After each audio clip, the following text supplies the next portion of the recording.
Welcome everybody to the free Airbnb training. My name is Adam Hager. And before we dive into it, I want to bring you very briefly into my Airbnb journey, how I found Airbnb, how I got to where I am today.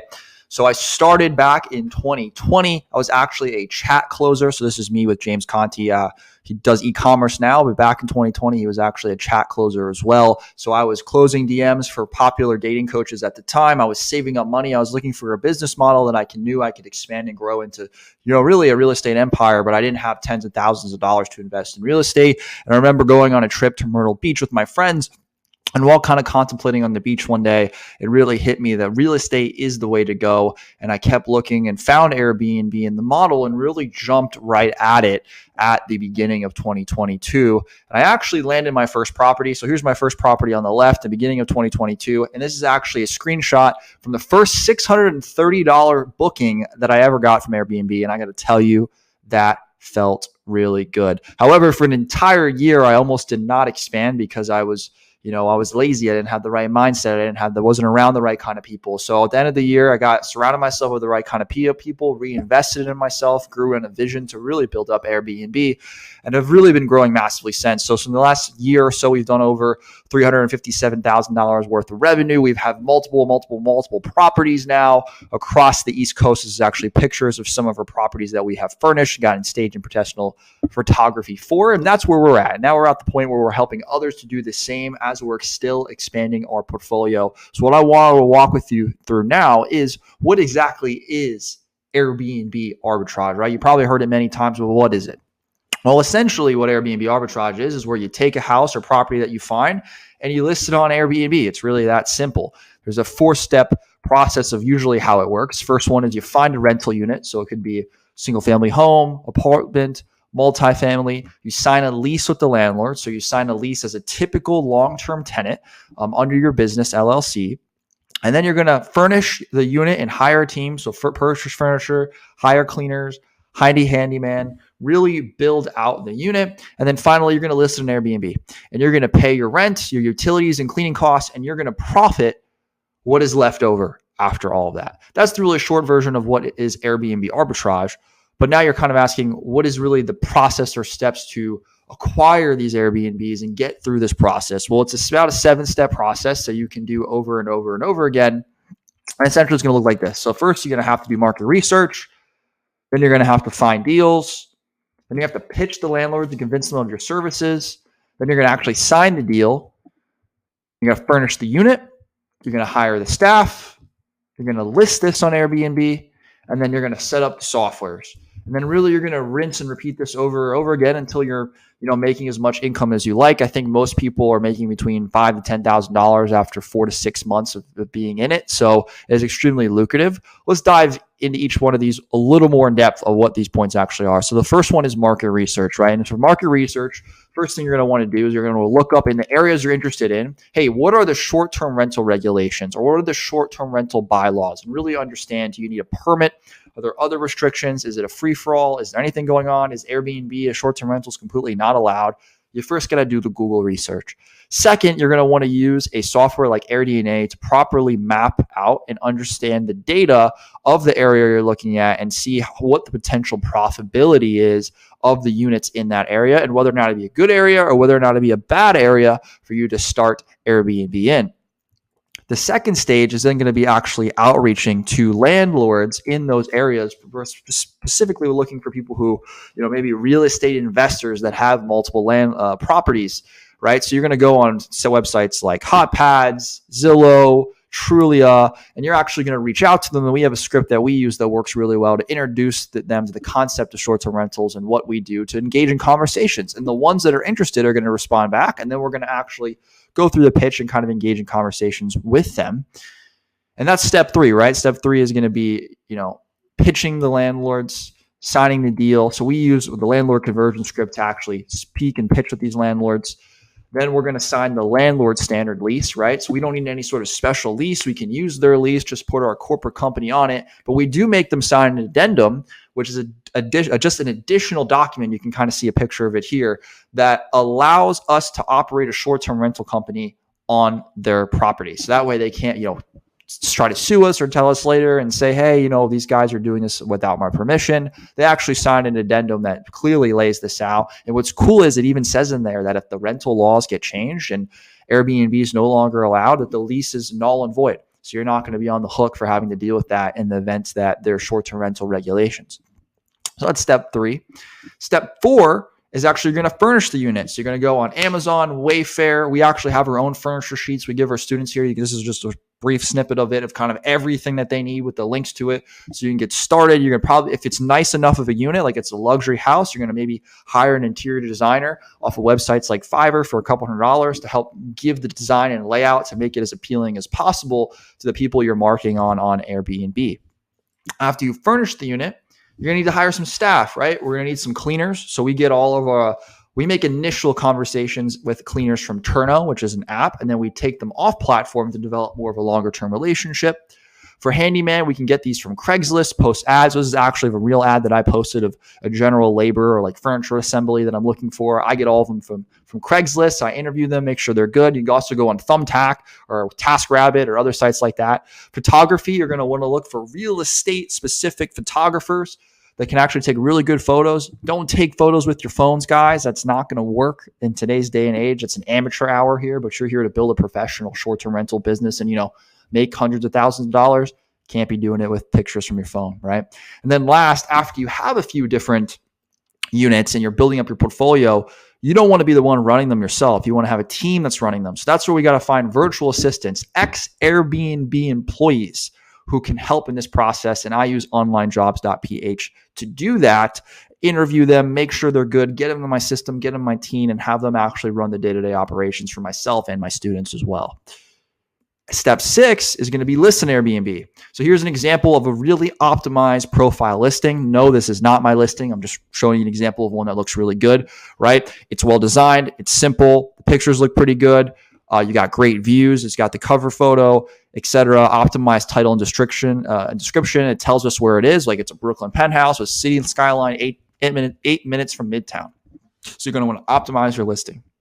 And then finally, you're going to want to set up some software. So you want to set up Price Labs, which is going to help you with price optimization to ensure that you're competitive with the market. And you're not missing out on any concerts or big events that are coming to the way that you could be charging more for.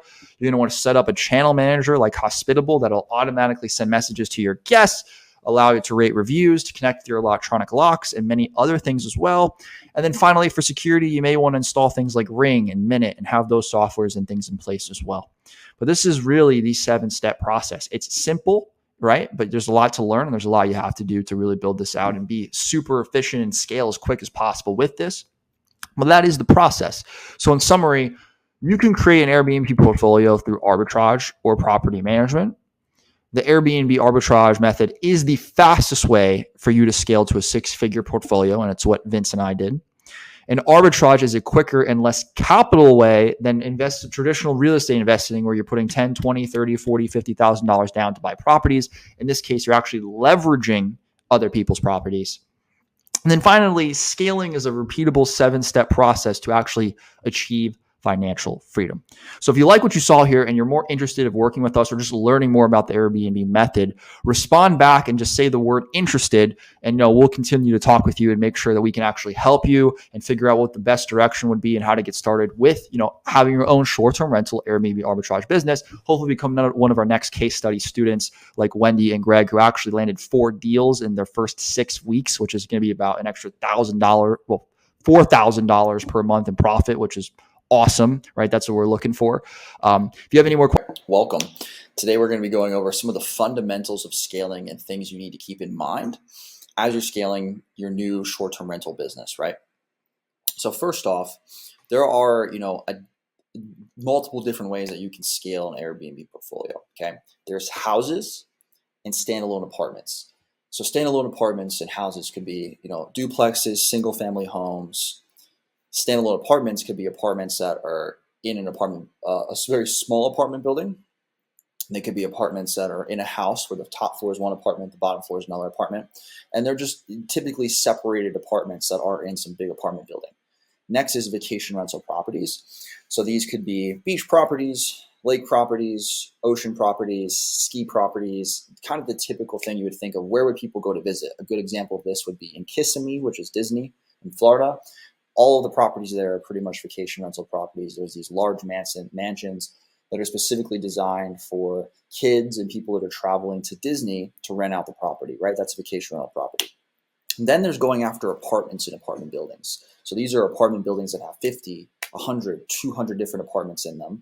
And you're reaching out to those buildings and you're looking to take 5, 10, 15, 20, 25, 30 apartments at a time from those buildings and kind of renting them all out. And then there's also unique stays. So this is glamping, RVs, Airstreams, tree houses. I mean, the list goes on and on and on. There's a whole tab on Airbnb specific to the unique stays that you can kind of go check out. However, I think that scaling with houses and standalone apartments is the easiest way to start building a portfolio. And that's what I and Vince teach our students. And I highly, highly recommend it over these other ones. And I'll get into it why here now. So number one, you're not competing with dozens of other short-term rental companies. If you were to reach out to a large apartment building, okay, they're getting hit up by dozens of other companies that are doing the exact same thing you are, that are learning the same scripts or using the same types of emails and scripts and pitch points. And these companies and those buildings are like tired of hearing it. And you're probably not even going to get a meeting with them in the first place. You're going to have to blast out hundreds and hundreds and hundreds of emails just to get a response back to a property that apartment building that might not even be profitable. Whereas opposed to if you're going to do houses and standalone properties, you're speaking directly with the landlord, right? So you're speaking directly with the landlord and they're not getting hit up by a bunch of other different rental properties. Most of the time, they probably haven't even heard of a short-term rental housing company or a corporate housing company. You're the only one they're speaking to with you about this. So now instead of you competing with 20, 30, 40, 50, 100 different other people, you're now speaking one-on-one with the landlord and you're competing with nobody. And landlords are regular people. They're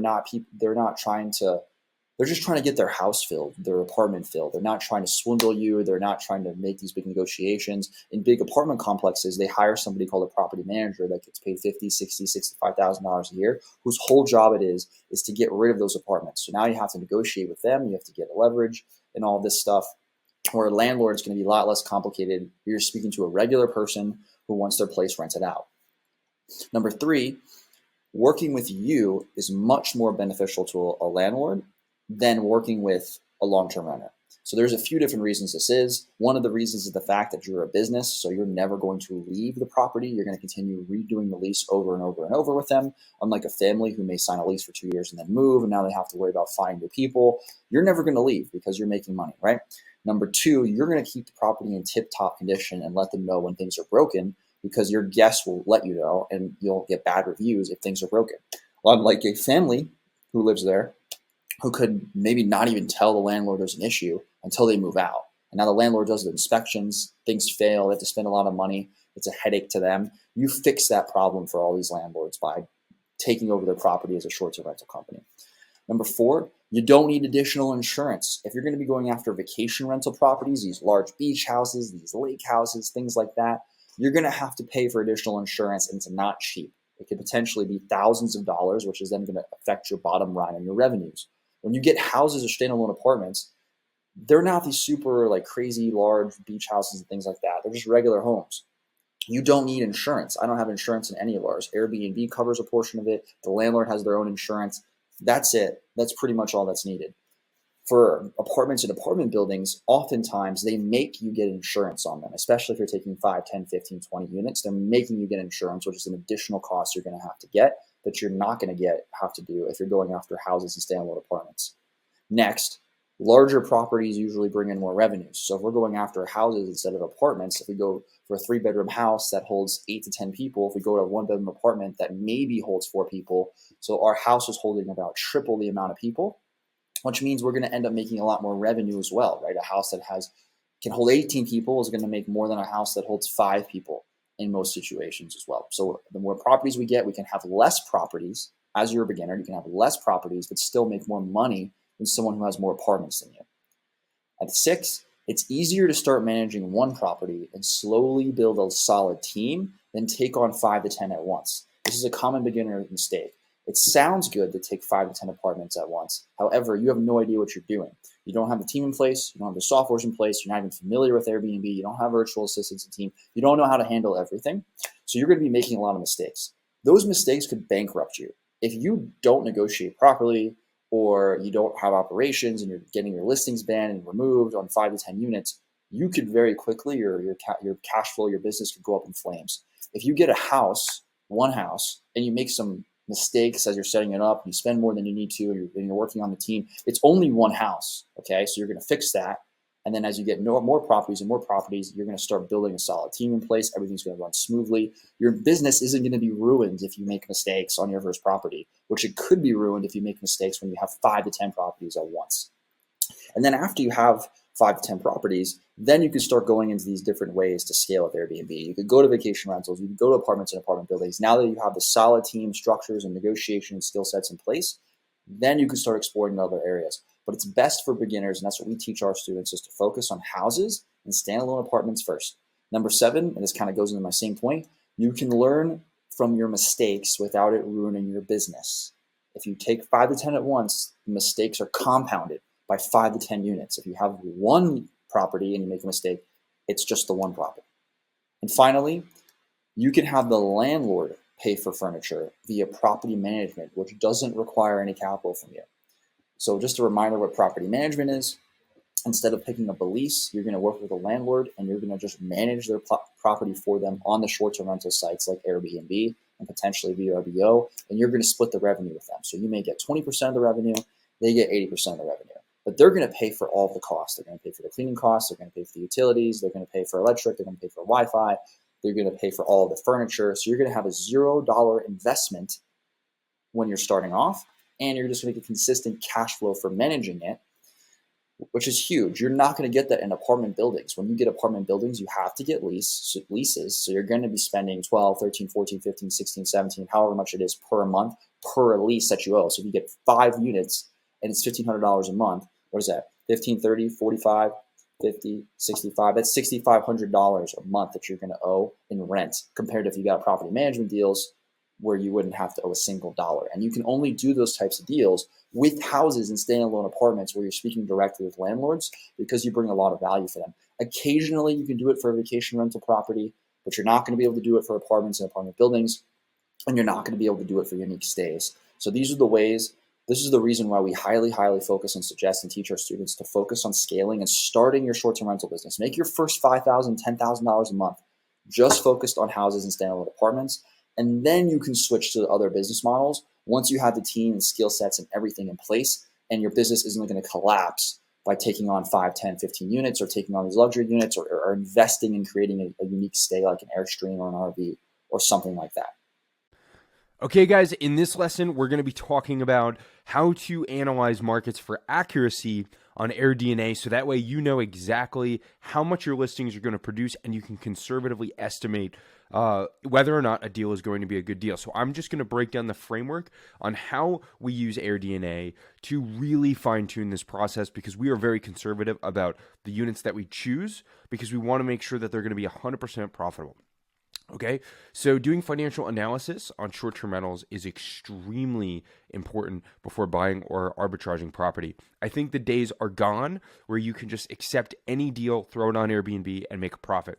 It's a competitive space. You want to make sure that your numbers are accurate. So with our elite students, we typically look at their markets individually, but here I'm just going to give you the framework on how we go about it and really what we do. So we're investors. We need accurate and conservative numbers. Guys who are in real estate investing traditionally, who buy properties, are very fixated on getting these numbers solidified before buying anything, right? So first, sign up for AirDNA, and want to make a note here, the $15 a month or $25 a month plans are sufficient. You do not need the crazy stuff. $15 a month plan works fine. I do recommend the $25 a month plan for a specific feature that I like a lot for accuracy, but you don't necessarily need it. You could still do the fundamentals of what I'm about to tell you with the $15 a month plan, but there's a feature in the $25 plan that I'll talk about that I really like. So the first part of the Airpreneur accuracy method is get a rolling 12. Okay, so this is step one. So what does that mean? That means gather a 12-month average run rate of what lookalikes are producing in monthly revenue in the city that you're targeting. Okay, so let's break that down for a second. All we're doing here in this step is we want to see what the monthly average revenues are in your city that you're targeting in your specific area of units that are most similar to you. Okay, so we want to see over the course of 12 months, what is another 3-bedroom unit? Let's say I'm targeting a 3-bedroom unit in Savannah. Okay, what are other 3-bedroom units in my area, in my zip code, producing monthly average? Okay, you don't want just to look at June, July, August when they're doing like 8K a month. You want to see the whole 12-month run rate because you want to make sure that you'll be profitable for over a 12-month period. Okay, you want to start thinking in a 12-month period versus just month to month. Okay, because most of these markets are seasonal, so there may be months where you're going to either break even or lose money. But if you're substantially profitable over the course of 12 months, then you have a winner property. Geez. So, okay. So here are some pro tips, right?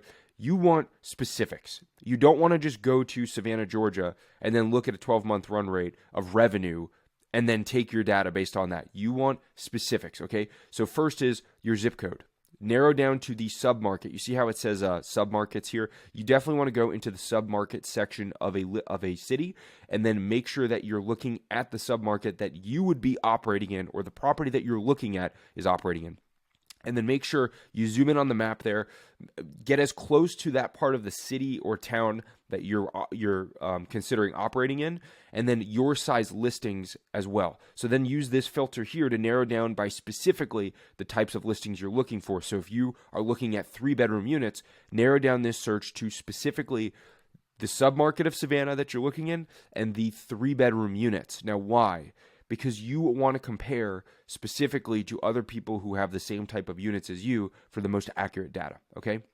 Now, another pro tip, and this is that feature I was telling you is only available in the $25 AirDNA package, but if you scroll down, so after you do all of that filtering that I just mentioned, if you scroll down on AirDNA, there's a section called Revenue, and you can actually download, there's a little drop down here by the line graph, and you can actually drop this down and download what's called the distributed revenue over the last 12 months. You can download that data, and that will actually show you data from the last 12 months of units in the 25th, 50th, 75th, and 90th percentile. Now, what is that? I know I'm throwing a lot at you. 90th percentile are the top of the top, the best of the best. 75th percentile is above average. 50th is average and lower, and then 25th is the worst, right? So we typically look at the 75th percentile data, and then we say, okay, we're most like that because we have slightly above average listings, and then we take that 12-month average, and we use that for our consideration, right? So that's step one. Now, this is also very, very important, and the next step here is to compare, okay? Comparison is key. Look at all of the competition in your area. So use the map feature, zoom in on all the listings that are immediately around the area that you want to operate in, and then start asking yourself, how are they performing? How close are they to my unit in proximity? How are they furnished, right? How are they designed? Do they offer crazy amenities or experiences? And can I compete with these units, right? Now, the reason why is because if you just do step one, you get a rough revenue of the 75th percentile or a 12-month average of the units that are 3-bedroom in that market of Savannah, in that zip code of Savannah. But that data can be skewed by 2 or 3 listings that are just crushing it, or 2 or 3 listings that are at the bottom of the bottom. So you want to now zoom in to the map for accuracy. You want to say, okay, all of the units in this part of town that I want to operate in are all producing $50K revenue a year. And that's good for me because my rent would only be $1,500, right? So you get where I'm going with this. You want to make sure that you're set up for success. So look at the other units around you and see what those units are doing, because now your unit is going to be most like them because you're so close to them. And then they're all 3 bedrooms. They're designed similarly to yours or whatnot, right? So finally, the last step here is now compare who is at the top. So now you know what the revenue looks like. Now you know what the immediate area and competition looks like. Now you want to know who is doing the best. And once you know that, Now you want to narrow down your search on AirDNA by the highest revenues, right, of the listing. So then you go into the listing section, you narrow down by the highest revenues, and start looking at who is at the top. Why? Because if you look at the top listings, those are the people that are getting the most bookings, they're making the most money in the area. All you have to do now is start thinking, let's look at this listing. What amenities do they have? They have a pool? Right. They sleep 8 people. They have a really nice modern design. Now, if you start looking for units and now you see that you can find units that have pools, you can find units that sleep 8 people, and you find units that have a really nice modern design, you can compete with that top listing, and now you have a better chance of being a top listing. So that's really the fundamentals behind all this. So I know I spoke a lot about this, but just take away these 3 things. Get a rolling 12 months of revenue based on the size of your unit in your area. Then compare to the immediate competition. Then compare to who's at the top. Once you know these 3 things, you can very intelligently make decisions before arbitraging or co-hosting a unit. So I'm going to be going over the prospecting framework. So just give you an outline of what is to come when you start reaching out to properties. So everything from how to find them to what the methodology should be when you're doing this, right? So we're going to build your battle plan for rapidly landing deals. We think that the beauty of the arbitrage business model is that you can sign multiple leases in a month. So I'm going to go ahead and show you how to start finding your units to do that, right? So let's think about the prospecting process. So your objective is to outreach to any potential property owners, right? To document your potential leads so you know how to follow up appropriately, and to be efficient with your time in viewing properties, right? You don't want to scatter your appointments around in different times throughout the week and then be really inefficient, and then you drive yourself crazy and burn yourself out. You want to be very efficient with your time. You have a personal life. You probably have a work life that you're doing on top of this. So we want to balance everything out so you know how to delegate the time appropriately, right? So this process that I'm about to teach you also works for potential out-of-town or out-of-state properties. Fun fact, our very first units were all 4+ hours away in a city that was nowhere near us, and we used this exact process to land multiple units time after time out of town and not be burnt out, stressed out, etc. Guys, keep in mind, this is also a numbers game. You will get rejected, you will get ignored, but persistence is key, guys. Just keep on going, and before you know it, by using the exact script and the methods that we teach in this free program, you'll have plenty of leads ASAP. As a matter of fact, in our experience, when we use the methods that we teach you here, we had too many deals to take, and we had to turn down quite a few. So just keep at it, guys. Be persistent. Before you know it, you're going to look back and say, wow, now I have to be selective about what deals I take because I have a lot offered to me. So let's look at the actual prospecting framework. This is how you should be thinking about what you're doing. So I'm going to assume that you've completed the market analysis in the previous lesson with Adam, so you know exactly where you're going to target and what to look for. So here's the process broken down. So first, you're going to mass property message. So you're going to go on your MLS platform. You're going to research what units are available in your area. So first, you're going to do what's called mass property messaging. So you're going to go on your listing platform. You're going to see what available rentals are out there, and you're just going to message a ton of them to start getting inquiries back, right? So again, this is a numbers game. You want to send out a lot of inquiries.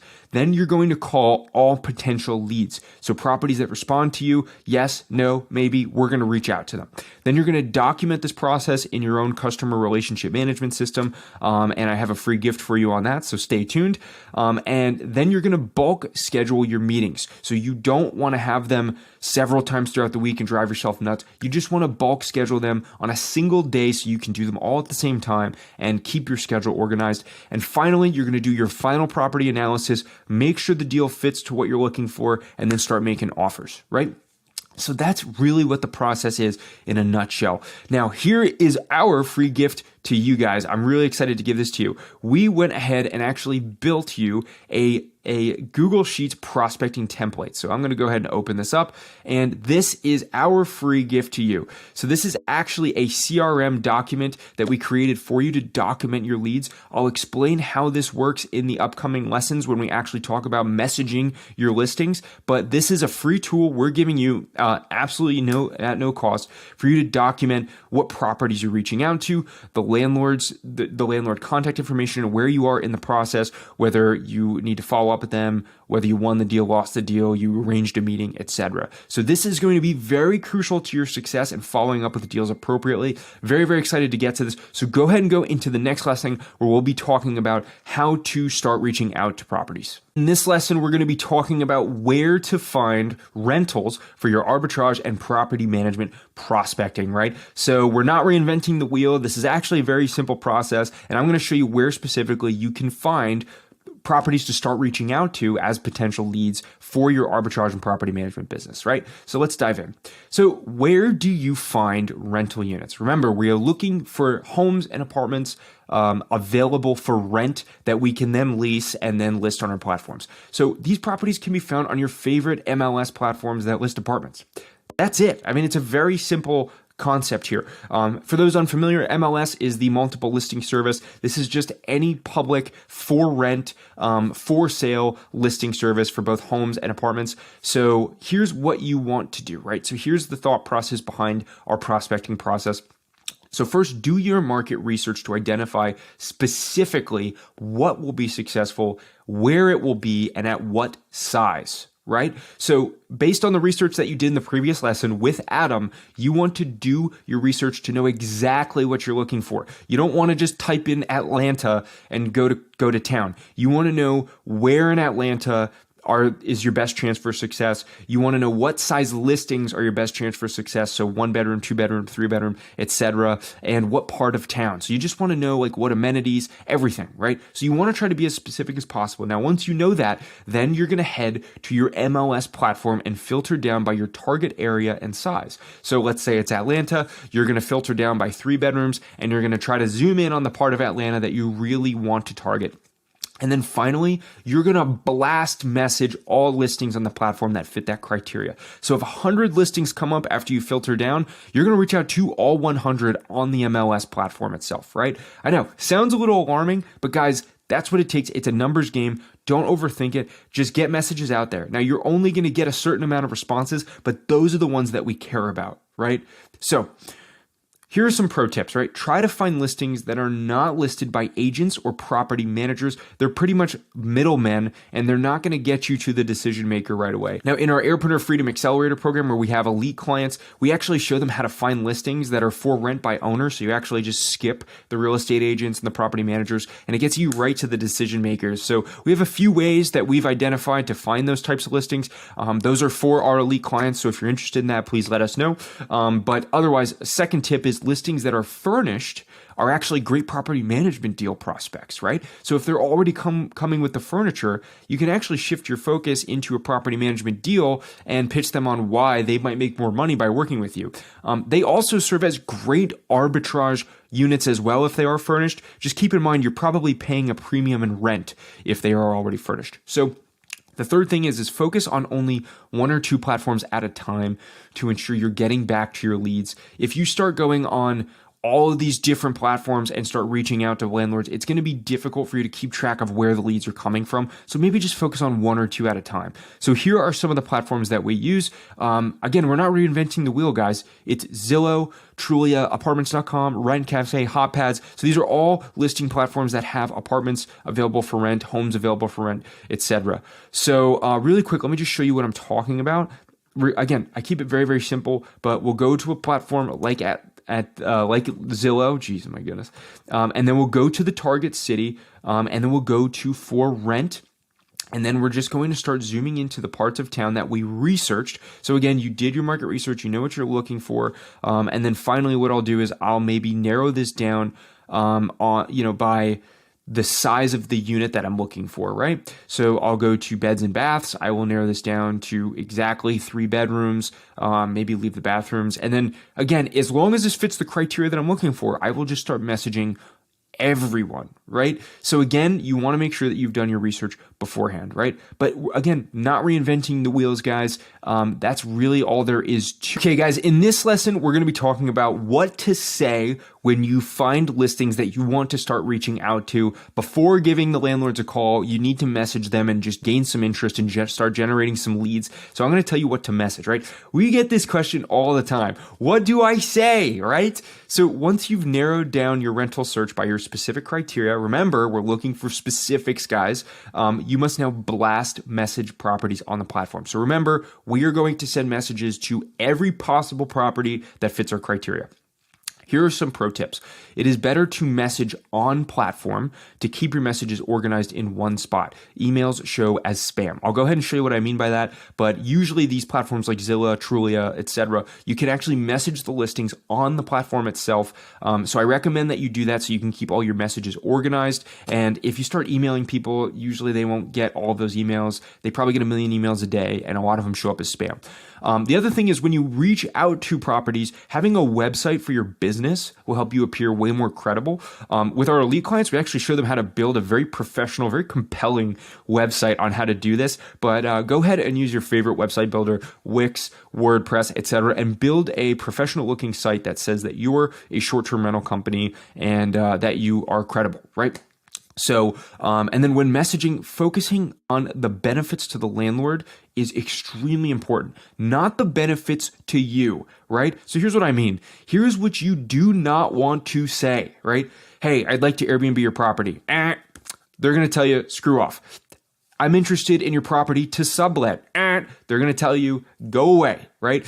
Hey, I'm just a regular tenant and don't mind me, which AKA lie. Do not lie. You are not going to build a sustainable business and portfolio by trying to do this under the radar without telling the landlords. I know that's happened in the past. We are not telling you to do that. That is an awful way to do any sort of business, right? So the moral of the story is you do not want to focus on what it is you're doing and why it's a benefit to you. You want to focus on why it's a benefit to the landlord. So here are some things that you need to say.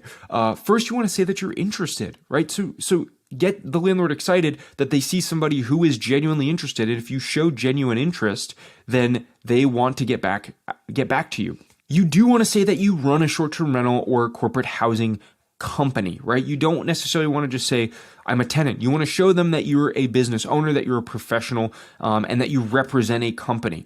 And you also want to say that you provide benefits. This is the biggest thing, guys, is you want to say that you provide benefits by doing what you're doing, right? So things like on-time rent, that professional cleanings are done regularly in the unit, that you make the property passive for them by doing what you do, right? Now, guys, unfortunately, I'm not going to give you our exact script template for how to reach out to these properties. We give those to our paid clients, so it's not really fair to them if I just gave you the tools that we use. Now, the script that we use actually gets a really solid response rate, so if you're interested in that, go ahead and schedule some time to chat with us and we can talk about some of those tools. But just go ahead and use these concepts to formulate your own message. Say you're interested, say that you represent a company, and tell them why it benefits the landlord. Get them interested in what you do, right? So here's a pro tip. No matter what the response is, if anybody responds to you and says, I'm not interested, or it sounds interesting, or whatever, call them. The people that say that they're not interested, they probably don't know enough about what you do. They probably assume that you're spam. They probably are assuming the worst. They have preconceived notions, and you want the opportunity to say, hey, wait, have you ever worked with someone like me before? Because there's actually a lot in it for you. So here's a quick example I put together for you guys just to show you what I'm talking about on the platform. So I'm on Zillow right now. I have my search narrowed down to 3 bedrooms in Atlanta. Let's say I find an apartment for rent. I really like this one. So I'm just going to request to apply on the actual platform itself, so on Zillow, and this is where I'm going to enter my pitch. Again, you're interested, you run a short-term housing company or a corporate housing company, and by working with you, you're providing all of these benefits like passive income, cleaning, etc. Then you're just going to put your first and last name, your phone number, and your email address, preferably your business email address, as well as your business website. I would probably include that somewhere in the message.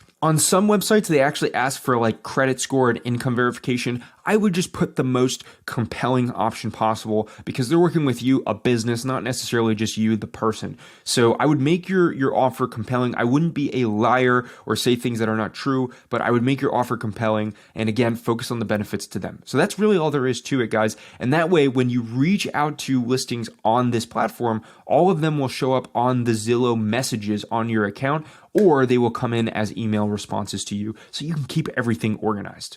This video will be going over the exact same talk track we used to pitch the idea of rental arbitrage to landlords that got us multiple cash flowing properties in just 1 month's time. As a matter of fact, we had too many deals offered to us that we could choose to pursue when using this talk track. This is also the exact same script that we teach our many students who are well on their way to building their own short-term rental empire and financial freedom. So just a little background about this. So over the last few years, we've been constantly asked how we pitch the idea of arbitrage to landlords. So through trial and error and all this frequent fine tuning, we used our backgrounds in corporate high ticket sales to create a comprehensive, professional, and persuasive talk track to guide you in the conversation with landlords. The key here is that you're portraying arbitrage as a benefit to them and not you by outlining how this process will allow them to be less concerned about their property, manage it less actively, and ultimately make more money by working with you. You gain their trust by expressing you're a professional and that you run a corporate short-term housing company. So I'm going to dive into every section of the script, and then I'm also going to add some commentary to explain why we're saying what we're saying so you understand the psychology behind the script. So let's start by going to the opening of the script.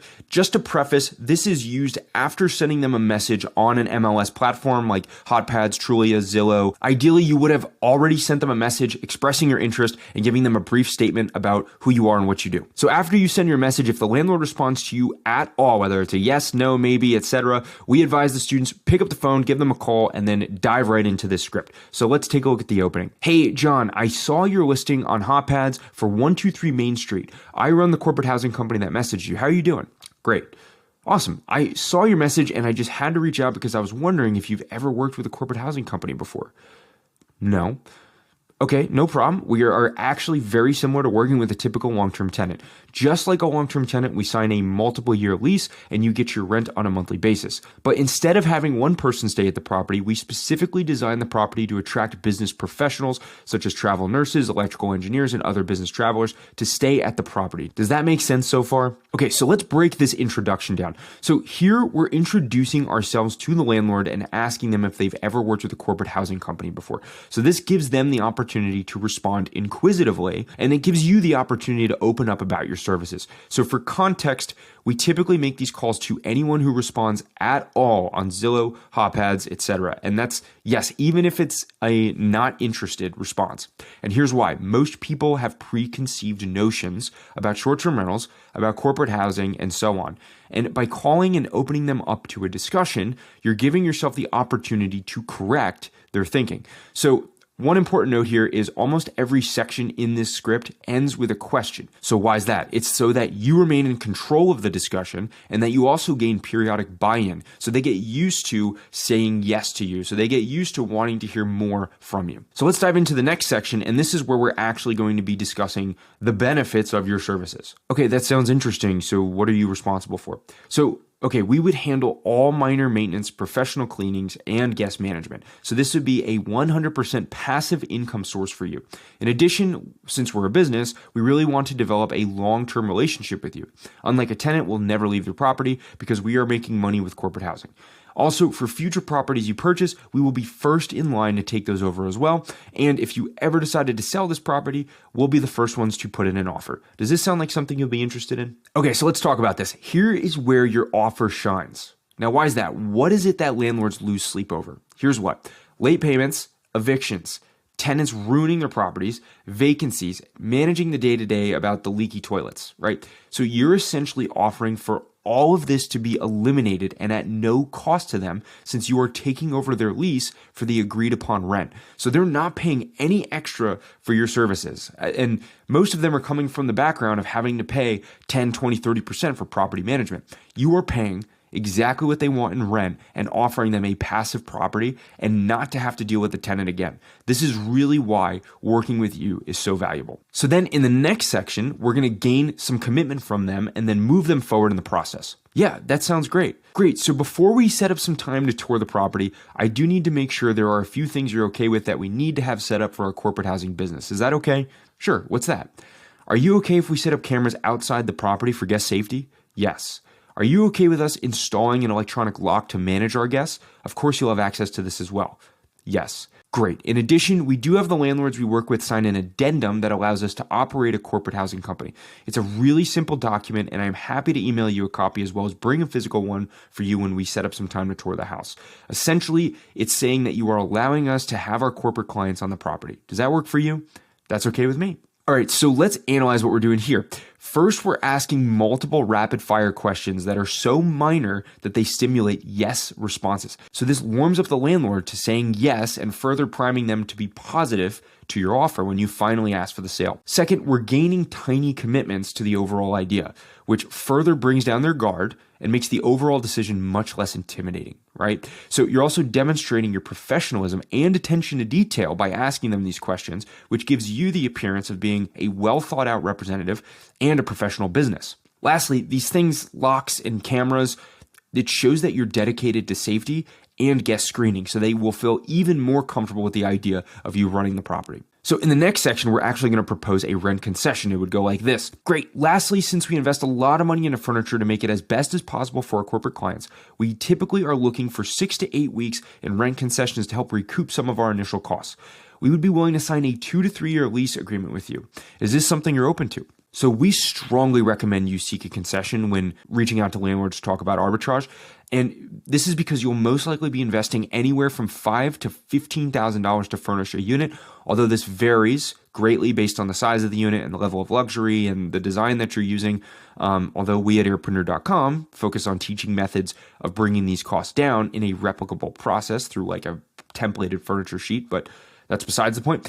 So you may also be financing the furniture, which means you'll want to minimize the payoff period on this as well. So by obtaining a concession of 1 to 2 months, you will be giving yourself the opportunity to make back a large chunk of the investment right up front and to put into the furniture costs. This is pretty essential for maximizing the return on investment, the ROI, and for quicker cash flow for yourself. Now, one thing to note here is it is very common to get initial resistance on the idea of a concession from a landlord. Most landlords are not initially comfortable with this, especially because they don't quite trust you just yet. You gave them a phone call, you sent them a message, they don't know you too well just yet. So this is meant to simply just introduce the idea and then reiterate the benefits of working with you, as well as add that other big value add, which is that you're signing a 2 to 3 year lease. You're really just planting the seeds so that way when you see them in person, you build even more trust, and then the idea doesn't surprise them when you go to ask them for it again. Also, a 2 to 3 year lease can be a pretty big selling point to the landlord as well. So after you get to this point in the conversation, you're really going to start to uncover some objections from the landlord. This is very common, and as long as you answer these concisely and professionally, this really will not be an issue, and you'll just demonstrate yourself as a professional. Let's go into some of the most common objections you're going to face, as well as some of the responses that we typically give. Would you do a background/credit check? Yeah, absolutely. No problem. Why not? Where do you find your clients? We find our guests on a variety of booking sites such as travelnursing.com, Furnish Finder, Airbnb, Zillow, and VRBO. This really depends on what time of year it is, and our clients are traveling a lot more in the summer and are booking 1 to 3 month stays at our properties. So in the winter, they aren't traveling as much. So in order to fill occupancy, we do open it up to families and some of these other booking sites. Does that make sense? How long would the lease terms be? We typically do a 2 to 3 year lease so we can be profitable. We have to invest in a lot of furniture costs up front, and we want to make sure that we recoup our initial investment and become profitable. Is this Airbnb? Yes, Airbnb is one of the platforms that we use to find our guests. However, we find our guests on a variety of booking sites as well. It really just depends on what time of year it is due to seasonality. Airbnb is simply an online travel agency, an OTA, and we manage it professionally by screening our guests individually. How would damages be paid for? All of the platforms we host on provide full protection in the event the guests damage something on the property. In addition, we have our own insurance as an additional layer of protection so you won't be liable to pay for anything guests may break during their stay. To be honest, the most common claim I make on these platforms is for stained towels and bed sheets. That's about it. How do you prevent parties? I've seen a lot of unprofessional operators who only have one property get parties and the place gets ruined. However, any professional operator with multiple properties never experience parties because they have multiple safeguards to ensure they are only getting top tier guests. Now, this is optional. This is a story that we actually use because it's true. You can maybe use this story or tailor it to make it your own. But this, we found, helps to gain some trust and credibility with the landlord. To be honest, when I first started about 2 years ago, one of my properties actually did have a party and some of the furniture got ruined. However, the platform ended up paying for all of the damage and the owner didn't have to pay a single cent. From that experience, I learned what measures I needed to put in place, such as security cameras and noise monitors, to prevent that from ever happening again. And I actually have not had a party since then. So what does this story do? This de-escalates their concern about having to pay for damages, and that is really what a landlord is fearful of with regards to parties. Is the place gets ruined and now it's this big renovation project. This tells them, hey, we actually did have the worst case scenario happen one time, and it really just ended up being a few $100s of a claim on our end. Landlord had to pay nothing, and then since then we've actually learned how to prevent parties. So this lessens their worries about having to pay a ton of money for a party, and then this also lessens their worries about you allowing a party to happen. How do you screen your guests? All of these hosting platforms I work with only accept top-tier individuals, so they do their own background checks and verifying identifications to make sure they are trustworthy guests. How do you pay the rent? We are very flexible with that. We could do ACH transfer, Zelle, Venmo, or check. What do you prefer? Do you guys have a website? So if you do have a website, you would just give them your website. I would make sure that your website is good looking, professional, and looks very clean. Now, if you don't have a website or your website doesn't look good enough to present just yet, I would say something like this. We actually just went under a name change for our company and hired a professional to redo our website. It should be done in 1 to 2 weeks. Would be happy to share it with you then. So then the big objection, why would we provide a rent concession to you when a long-term renter doesn't typically get one, or some variation of this, right? So the key here is to recount them of at least 3 of the 5 major points as to why you are more valuable than a long-term renter. So once they believe your model benefits them more, this typically won't be an issue. You'll want to answer in a way that sounds very matter of fact. The tone should be that your solution is obviously better than that of a long-term renter, and you want to sound 100% confident, but not cocky. So here's an example that we created for you. John, I completely understand what you're saying. The landlords we work with are happy to be working with us for a few reasons. One, I'm not sure if this has happened to you, but I've met and heard from many landlords that have had terrible experiences with tenants in the past. Tenants that have refused to pay rent for months and then they had to go through the legal system in order to get them evicted.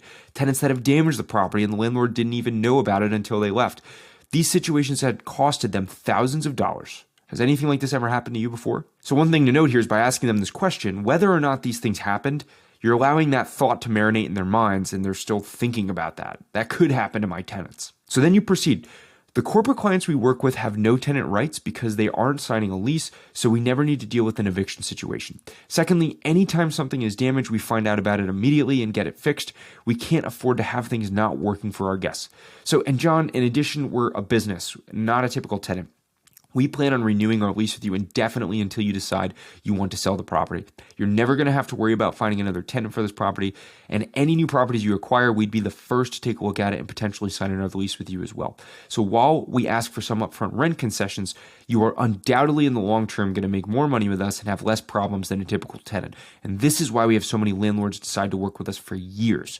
Does that make sense? I really want to make sure this relationship is a win-win for both of us. So some variation of this will really seed the idea in their mind of why working with you is so valuable. And it's very, very important that you just keep reiterating the benefits. Now, again, on the phone, this is one of the first points of contact you're making with the landlord. They're not just going to say yes to a concession right away, but as long as they are open to the idea and open to having this discussion later when they meet you in person, when you build more trust, this will ultimately make this conversation so much easier. And you're planting the seed, you're expressing why you're incredibly valuable. So guys, we're going to be talking about pitching property management to landlords when you're prospecting your properties. Again, this is also known as co-hosting. And just as a recap, just to refresh your memory a little bit, property management or co-hosting deals are almost the same as arbitrage in the operational side of things. So almost everything is exactly the same.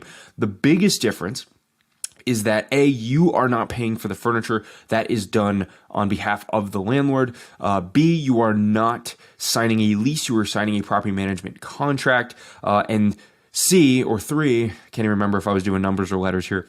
The third thing is that you are taking a percentage at the end of each month, and then the landlord is actually taking a majority of the revenue, right? So just as any business or sales related pitch or perspective, you always want to think what's in it for them. So right here, these are the fundamentals as to how you present the idea of property management to landlords. So let's talk about why landlords benefit from this, right? So the first thing is they're making more monthly rent than with traditional tenants, okay? So again, you are only taking a percentage. So you as the operator, you're going to be making a little bit less than you might on an arbitrage deal. But for the landlord, they are taking a majority of the revenue each month. So here's the crazy thing is, if the unit is producing 5 to 6K a month in revenue, subtract the cleaning costs and then subtract your fee, they might be walking out with $4,200 a month, and compare that to what they might be making with a traditional long-term tenant. They'll be making more money. So as long as you present it to them in that way, then this will be a very enticing option for them. And again, all they have to do is to agree into investing in the furniture. And as we'll talk about, if you find a furnished rental property, a lot of that heavy lifting is already done. So the second thing is, and this is a big one, guys, is they are no longer interviewing and finding tenants. So for those of you who are not landlords, this process is such a pain in the butt, because here's what it's like. If you're a landlord, you finally have your rental property ready to go. First, you have to post the apartments online. So you have to get professional photography done. Then you have to list them on Facebook, Zillow, apartments.com. Then you're going to start getting inquiries. Now, like 70% of the inquiries are going to be people that are not actually interested and they're just busting your butt. So you get all these inquiries. You have to respond to everyone. You're going to get all these random phone calls from people you don't know. Then you have to set up meetings in person to show them the property. Then when you see them in person, you have to do a verbal interview. Then you have to send them to a website to do a background check and hope that they fill it out. And then it's like you start weeding out people because they have bad credit checks, bad background checks, all this stuff. So it's such a pain, and it's also very time consuming unless you have an incredible apartment or it's a really high time of year. So by you eliminating all of that, that's huge. Now you're also eliminating this in arbitrage, but the thing is, from a property management perspective, again, you're not signing a lease, but you're getting rid of them ever needing to find tenants again, because you're really sourcing them through Airbnb or whatever short-term rental platform you're using. So this is great. And then the other thing is you're keeping tabs of accounting, right? So what I mean by that is every month, as the property manager or the co-hoster, you'll be running all of the numbers. You'll basically keep a spreadsheet for them of how much revenue was produced each month, what your payout is, and what they spent on cleaning. And when you hand this to them at the end of each month, this does a couple of things. One, it makes you a professional operator and you come across professional. But two, you're doing all of the numbers work for them. So you make it so easy for them to just take a quick glance and say, here's how my property's performing. So by you doing that, you're really taking the brunt of them having to do that additional counting themselves. And now they have all of these neat Excel sheets they could just hand to their accountant at the end of the year, or at least compile into some, form of their own to hand to their accountant. So you're keeping tabs of the accounting. Now, in addition to all the things that I just mentioned, they get all the same benefits from arbitrage too. So the property is kept totally passive for them. It's cleaned regularly. It's kept immaculate. You're dealing with all the maintenance. They don't have to deal with the phone calls from guests and all that stuff. So they get all of the benefits from arbitrage.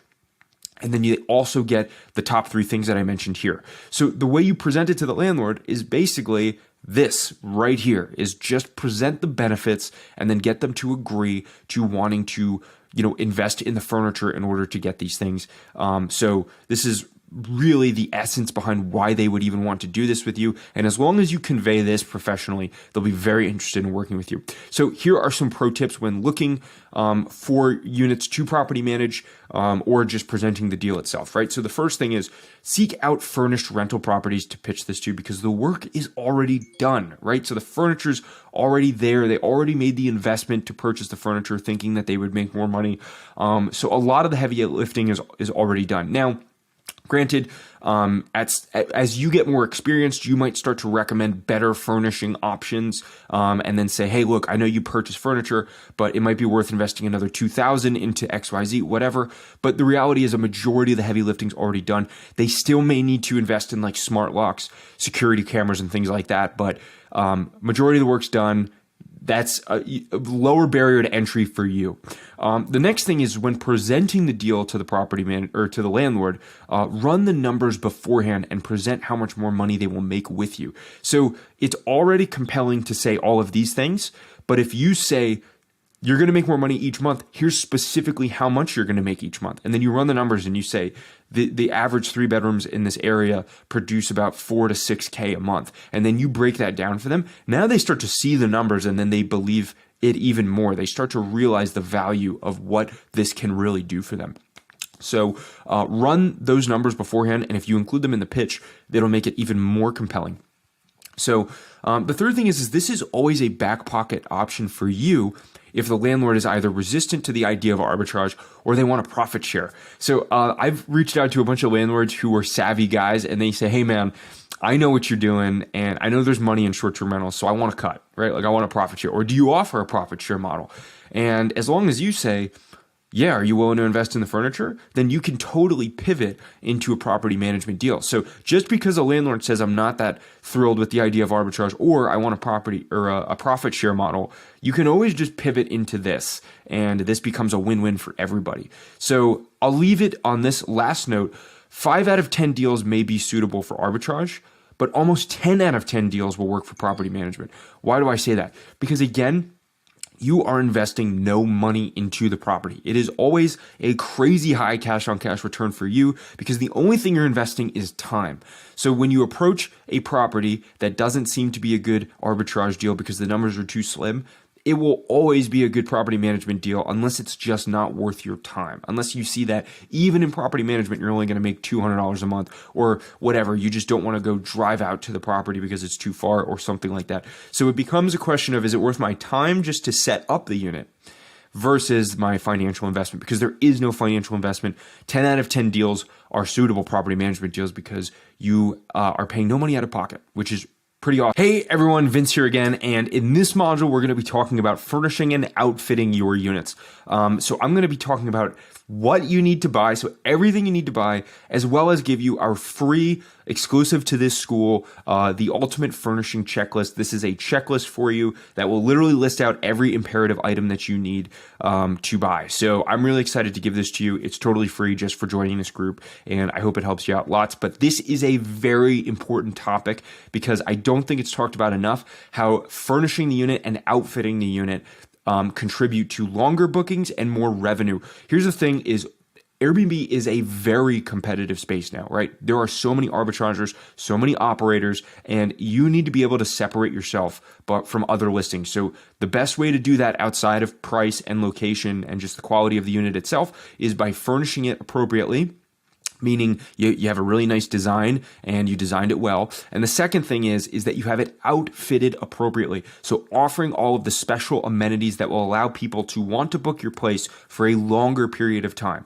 If you offer a washer and dryer and somebody else does not, but they want to book for more than a week, they're going to take your unit, right? Now, so I'm just making a point here. I'll go into this a little bit more detail, but that's the essence of it.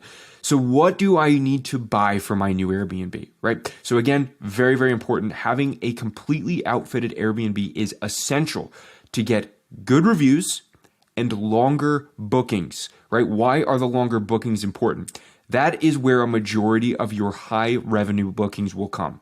The best bookings we've ever had were the ones that were for 2 weeks or longer because they're thousands upon thousands of dollars for that one reservation. You don't want to miss out on those bookings because that is really where a bulk of the revenue will come in the high revenue months. And then in addition, having a fully outfitted place will contribute to higher reviews for your listing, which over time contributes to more bookings to your listing, because having good reviews for your listing is one of the biggest determining factors about why somebody might choose yours over someone else's. So in order to get good reviews, offer things that will appeal to guests, that they will feel more satisfied with your listing, right? So here are some key areas of things that we think there's opportunity for this. So the first is a fully equipped kitchen. So this is very important. This is very important. Everything from cooking utensils to small appliances that are within your control, like microwaves, toasters, and then pots, pans, cookware, flatware, etc. Somebody who wants to book your place for longer than a week will want to cook in your unit. Okay, so you need to make sure they have everything possible to do that. They're not going to have, not everyone has the money to eat out every single night. And if they don't see that your unit has a fully equipped kitchen, and hint, you take some photos of the fully equipped kitchen so they see that in your listing, then they will be apprehensive to book your place because they need to be able to cook. And then if they do book your place for more than a week, and you don't have this stuff, then you're going to get a bad review. Okay. So same goes for ample beds and closet space. So if your place has 6 beds, and that means it sleeps 12, then make sure you have the closet space to accommodate 12 people. Because if they're going to stay for longer than a week, they need a place to store their clothes conveniently. And if they don't have enough closet space, then you will get a bad review. Okay. So that is another area of improvement for many listings. Just make sure that you have ample closet space for the appropriate amount of beds, and then also the appropriate amount of beds. We'll talk a little bit more about this in a second. The third thing, and this is very overlooked, are accommodations. So many families travel with children, they travel with newborns. So offering something very small and simple, like a pack and play or a crib, this might be $200 more to invest in the furnishing side of things, but this will pay off in dividends over time because people will book your place specifically because they want to bring their child and they see that you have a pack and play. So you'll be on that filter side of Airbnb when they go to search for units, and you will not miss out on those bookings. Same goes for pets. Now, some people will absolutely not travel without their pets. So if you offer some amenities for their pets, whether it's like dog bowls or things like that, that might be helpful. Or even just allowing pets in general is huge. So again, there are many people who will refuse to book a place if they can't bring their dog. So now again, there's a whole other side to planning with regards to accepting pets. So make sure you discuss that with your cleaner ahead of time. Like, hey, we may be including pets. How much extra will it be to clean my unit if we have pets and things like that? But I was really focusing on the accommodation side for babies and children. So pack and plays, cribs, crib mattress, crib sheets, etc. So we'll be talking a little bit more about this. And then finally, appliances. So I'm more so referring to the appliances inside your control. I know you might not be able to afford adding a dishwasher, a washer and dryer, although washer and dryer is extremely important to longer stays. So if you have the opportunity or extra cash to invest in a washer and dryer inexpensively, consider doing that if there isn't one in your apartment or unit. But I am also referring to the ones in your control. So these are like toasters, rice cookers, microwaves, small indoor grills, things like that. So as many appliances as possible for them to be able to cook in the property and feel like they don't need anything additional that they have to run out to Target for. Okay, so these are huge. They contribute to good reviews and they contribute to longer bookings, both of which will contribute to more revenue for yourself and then differentiate you from the competition.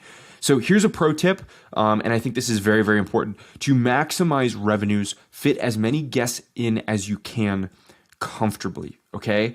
So if it's a studio apartment, I wouldn't try to add 6 beds, okay? But I might try to add 2, because now instead of just sleeping 2, you can sleep 4, as long as they comfortably fit in the unit and it's not like everyone's on top of one another. So if it's a 3-bedroom place and there's 2 bathrooms, I would maybe try to get almost 2 beds in every room, right? Now you're talking about sleeping a potential of 12 people instead of just 6, and that leads to tons of extra revenue for yourself. Now, again, if there's only 1 bathroom and the 3-bedroom apartment is kind of small, then I would not try to sleep 12. But you get what I'm trying to say is having as many beds as possible comfortably typically works in your favor. Now, that doesn't mean get like 3 air mattresses and then now you can bump your listing up to like sleeping 10.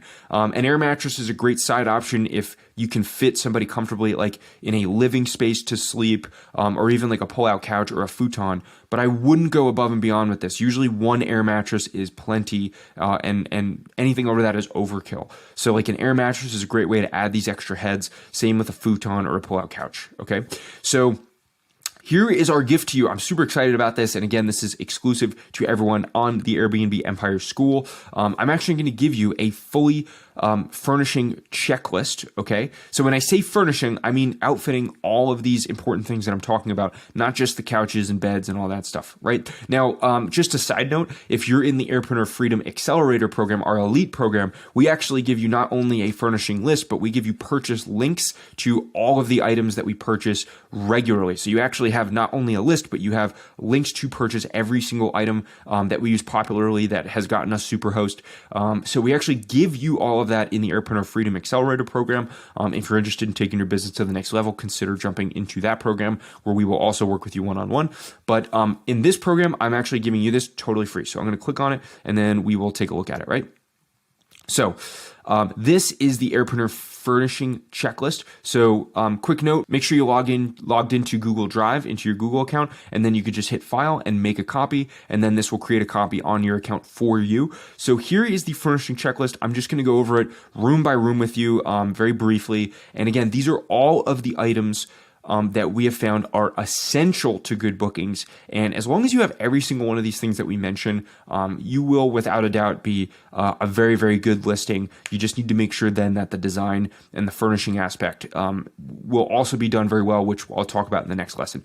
So for bathrooms, things like bath mats, small bathroom trash cans to dispose of Q-tips and all those other things, toilet brush and plungers, bath towels, hand towels, shower rod, bathtub liners, hand soaps, small garbage bags for those small garbage cans, facial tissues, toilet paper, shampoo, body wash, soap dispensers, makeup towels, hair dryer, and we like to do a little hair dryer bag too, Q-tip holders, shower, soap dispensers. So these are like, if you buy like a refill of shampoo and conditioner, you could just get dispensers in the shower. It's easier for your cleaners.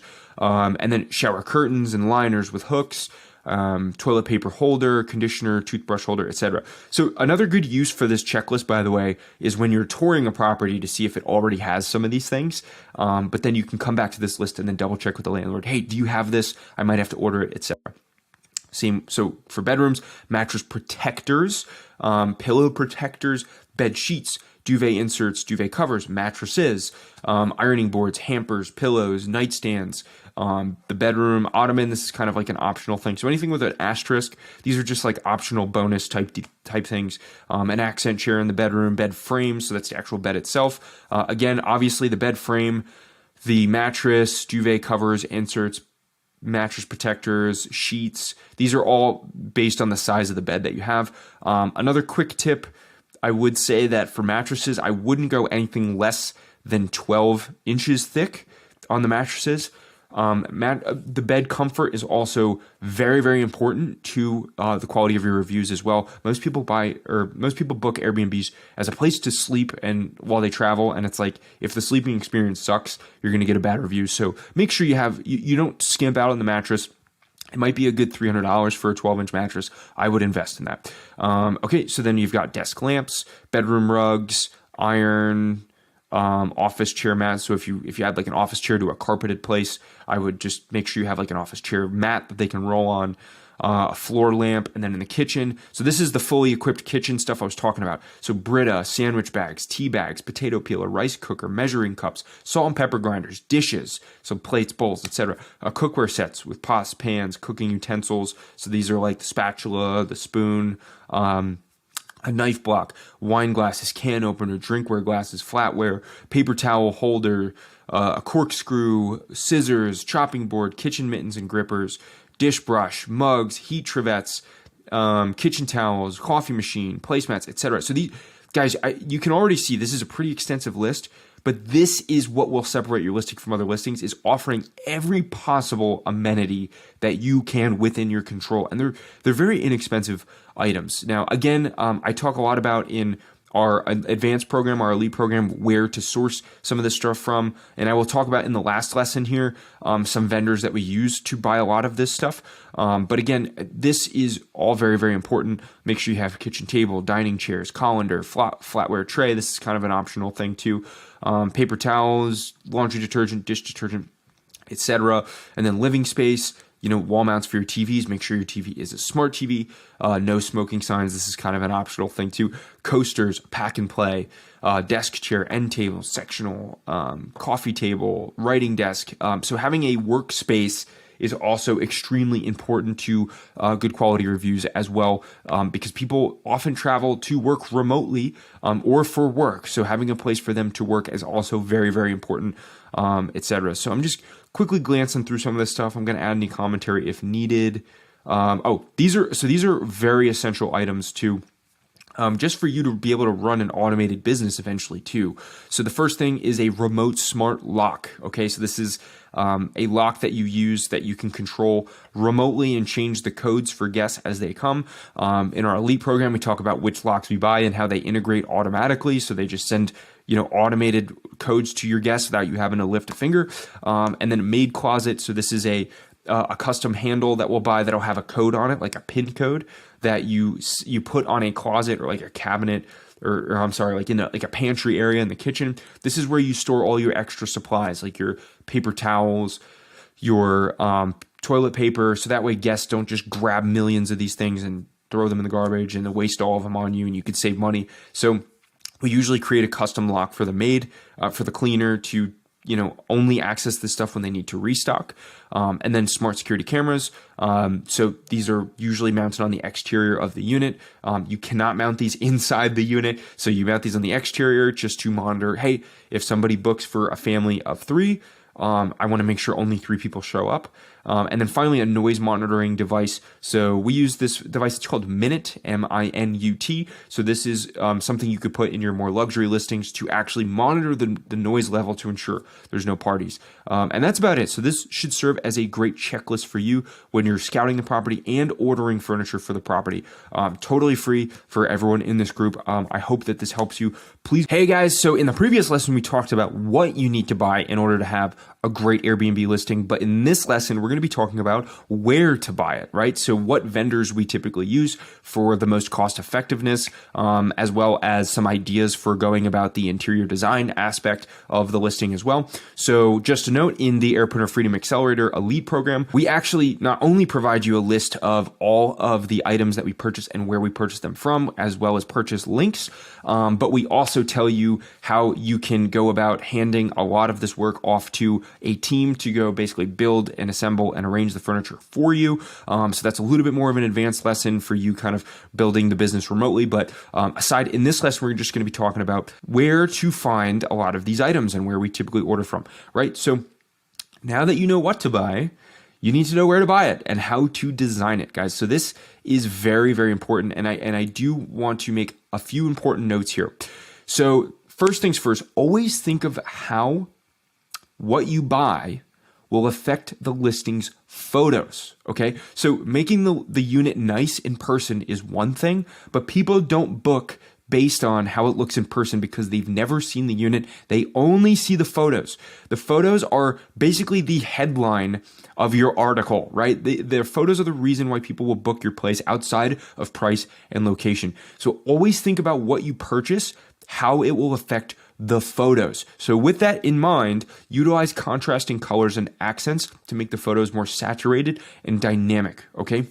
So these are things like throw pillows, throw blankets, the art on the wall and decor. So always think about how those things will bring additional color to the photos. Saturation will bring color to the photos. And make sure it's dynamic. It's not just all white sheets with a white couch and a white rug. Like, you want dynamic colors. You want so many different things coming into the photo that just make it exciting and clickable. Okay, so always think about how what you do will incorporate into the photos, which is, by the way, guys, the interior design is very, very important because that is what will contribute to good photos and what will contribute to more bookings. So good interior design is very, very important. And then making sure that you get professional photos of that interior design is also just as important. So cost effective and time sensitive is key. So all of the vendors I'm about to show you, we choose because not only are they cost effective, right? So they're more inexpensive, but they're also very quick, right? Because once you sign that lease with your landlord, then you're going to need to order things ASAP because time is money. You're probably, the clock starts running once you sign that lease, right? So you need to get the place furnished as quickly as possible. So the vendors I'm about to show you are the quickest and the cheapest.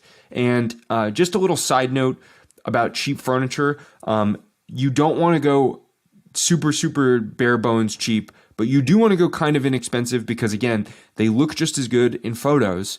And the second thing is if they break, you have air cover, right? So you can always make a claim that it was broken during the guest's stay. And when that happens, you can get a payout from Airbnb to either replace that or fix it or whatever, right? So lastly, other than price, location, and amenities, design and experience are what separates your listing apart from the competition. So design meaning if your place is outfitted to the nines, not many people live in a home that is outfitted to the nines. They want to stay in a place that is just like incredible to look at. Okay, so that will drive more bookings because it's an experience. And then the other thing is the experience. So if you actually create a theme, I've seen a lot of people like operators in the Disney area, create an entire Disney themed listing or just like a game themed listing, or it's like, if you have a place in the Smokies, they basically will outfit their place to be like very like cottagey like and like, kind of like rustic and all of that stuff. So if you have like a unique theme in your listing that's offering an experience, that's something they can't get elsewhere, and that will drive more bookings to your listing. So that will separate yourself. So those are some important notes behind buying furniture and how to style the unit. Okay. So here are some of the vendors that we use to source furniture. No surprise here, right? So Amazon, Wayfair, and IKEA. Now, why? Okay, why do we pick these units? Why do we pick these vendors? So Amazon is not only one of the most prompt, but they're very inexpensive furniture, and they look very good to the eye. Okay, they have many of the pieces on Amazon are like clean, modern, and in photos, they look fantastic. I could show you photos of some of our listings and even some competitor listings that look so good you would never think it's Amazon furniture. Now, same goes for Wayfair.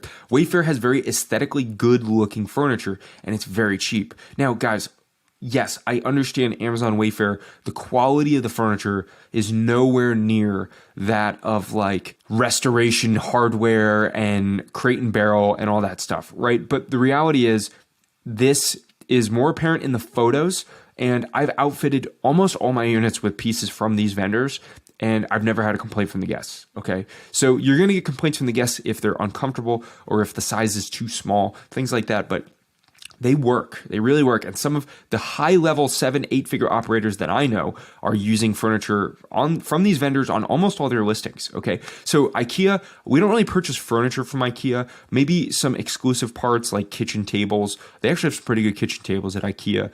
And then like a TV stand, like some other items. We actually buy a lot from IKEA for the kitchen. So like glasses, dishes, plates, things like that. They're very, very inexpensive, and they're available right away as long as you can go and drive up to an IKEA. There's one in your area. Now, Amazon and Wayfair, they deliver very, very quickly, and you can actually narrow down the search by things that are available immediately. So those are important in our book. Now, when it comes to supplies and consumables, so these are like the toilet papers, paper towels, the things that, detergents that you're going to have to toss. We usually always go through either Sam's Club or Costco because they're the most cost effective in bulk. You could buy, packs of 24 paper towel rolls, and it's cheaper than going to Target and buying like 5 sets of 5 or whatever, right? You get what I'm saying? So these vendors we use for the consumable side of things, especially if you're launching multiple units simultaneously or you're launching a large unit where you really need a lot of inventory. So we always use them. Some of the furniture from these vendors is good too. One other note I'll make about furniture is you can go to like an Ashley Furniture or a Raymore and Flanagan and find some pieces that are not too expensive, that are higher quality than Amazon or Wayfair. The problem is usually how long it takes for it to arrive.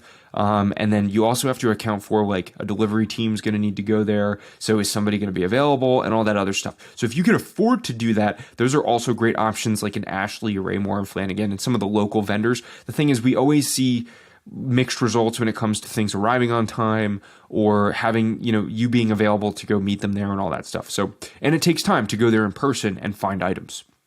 So when it comes to interior design, okay, I am not a great interior designer. Here are some tips I have, which is really just look at some really good listings or go on Pinterest or things like that and find inspiration, and then just try to go on Amazon and Wayfair and mimic your listing and buy items that match that. But if you're like me and you suck at interior design, a couple of options you have. Wayfair actually offers complimentary interior design service as long as you have a business professional account. So create a business account on Wayfair, and you can actually consult with them for interior design advice or even just compiling a list of things for you.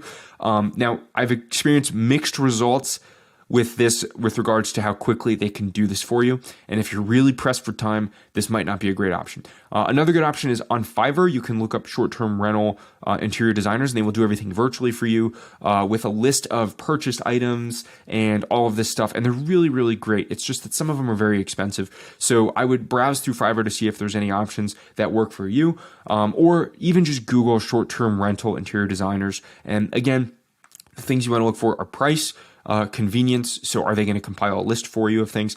And then finally, how quickly they can do it for you, because time is money when it comes to arbitrage.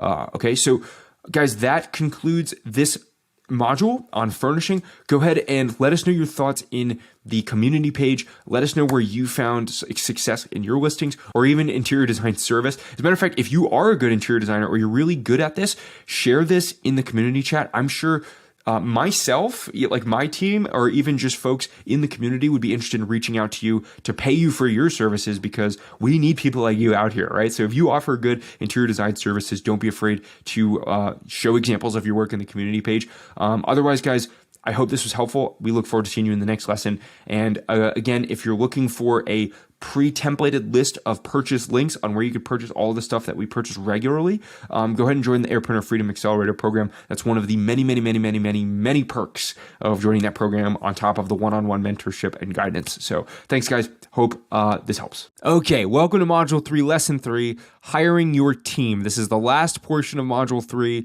I know we've talked about a lot, and we're going to continue to talk about a lot, because this is very important. What you do in this step will dictate how efficiently your units run moving forward. So I'll explain a little bit more about that, but let's dive in. So here's what we're going to cover. First is who is on your team. Like, who are you going to hire and how you're going to hire them. Then we'll talk about finding them and hiring them, so establishing the relationships with them. Third, we'll talk about how to actually implement them and what to do when getting ready to launch your unit. And finally, the final prepare to launch checklist. We're going to go over what you need to do once you're almost ready to get started. So who is on your team? 4 members are needed to get your unit up and running efficiently, right? So the first are cleaners. I mean, that's a given. Nobody will stay in your unit if they come in and things are dirty. 2 are handymen. You absolutely need handymen, not just for the initial install of items like, your smart locks and your TVs on the wall, etc., but also for any drop-ins you may need later and in the future. And then also, like, you get the leaky toilet, they may have to take care of that, or the creaky floorboard or things like that. Issues will arise eventually, and best be prepared for that. Third are furniture builders / laborers.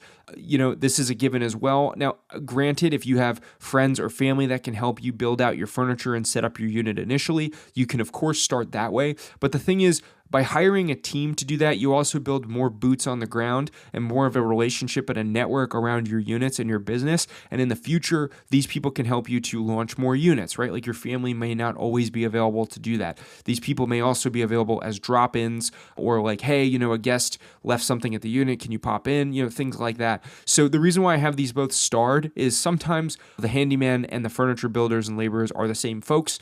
You can certainly use the same people for those jobs. They may offer to do both. So we'll talk a little bit more about how to find these people. And then finally, photographers. This is essential. I say this a million times. Great photos make great listings, and you cannot afford to put up a listing with iPhone photos. Please don't do it. So these people are essential to your current and future success, especially if you're operating remotely. Please realize that if you are investing and launching your business in other cities that you don't live in, these people are your eyes and your ears, right? Like, they will tell you what's going on, they'll keep you informed, and they will be managing the day-to-day without your intervention. So ensuring that you find trustworthy and reliable people for these particular roles is very, very important. So they will be taking care of guest issues. They're dropping off towels in case towels get stolen or lost. They're doing emergency cleanings in case something was missed. They're doing urgent fixes like a pipe or things like that. So like, these people are very, very important, and I can't emphasize that enough.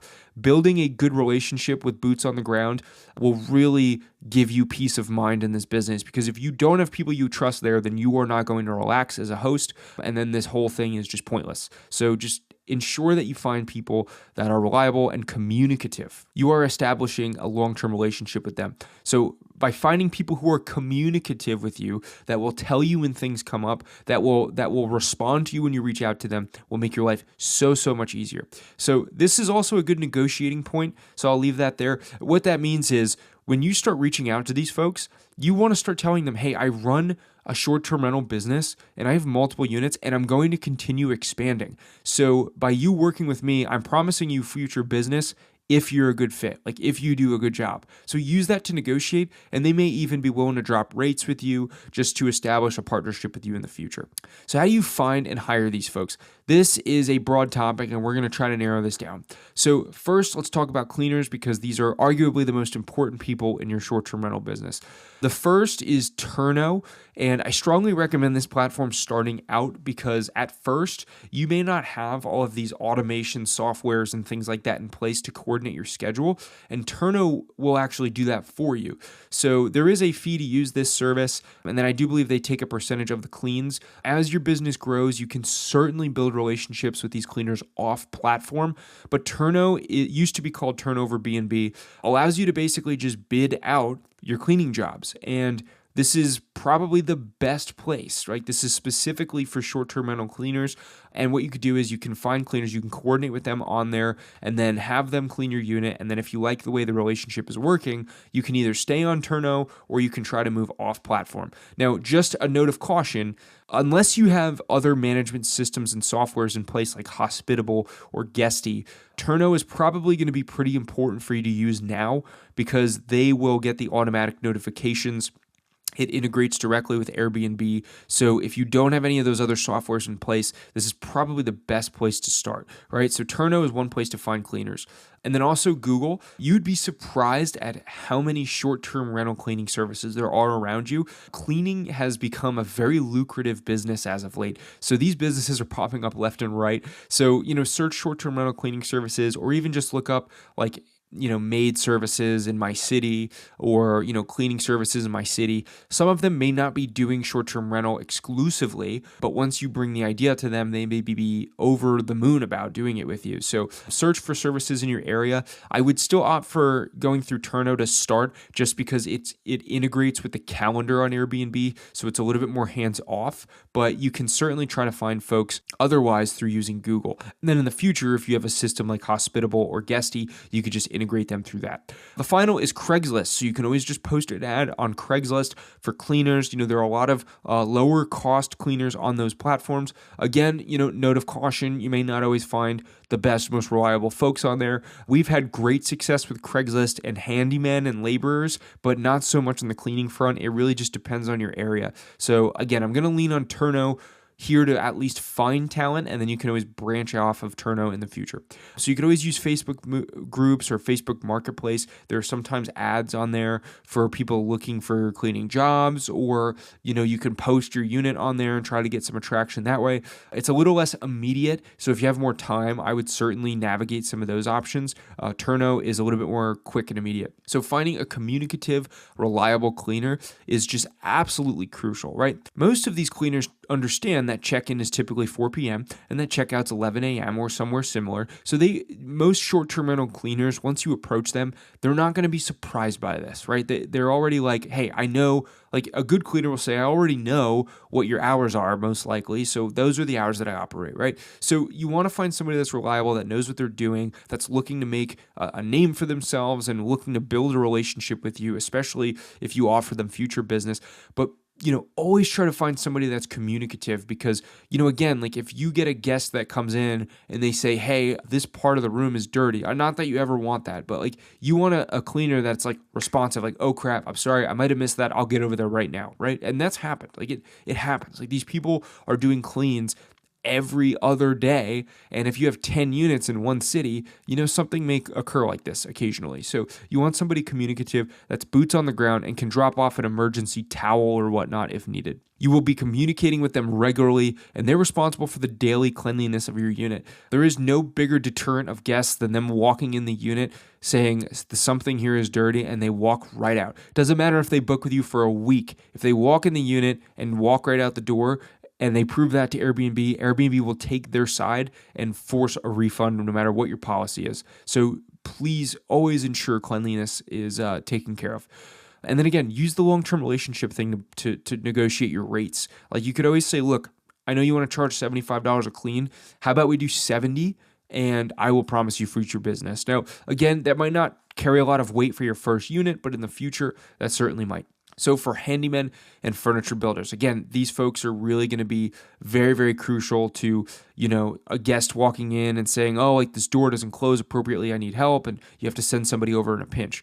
So we use Craigslist a lot, believe it or not, for this, and it's really worked out. Other than certain cities, most cities, we found tremendous success on Craigslist. So I'll actually show you what one of our listings looks like in a second. But Thumbtack is another platform, or like a similar one, like Angie's List and whatnot. And again, like you can use the platforms just to scout talent and then move them off platform in the future. I will say the Thumbtack Angie's List route is much more expensive most of the time.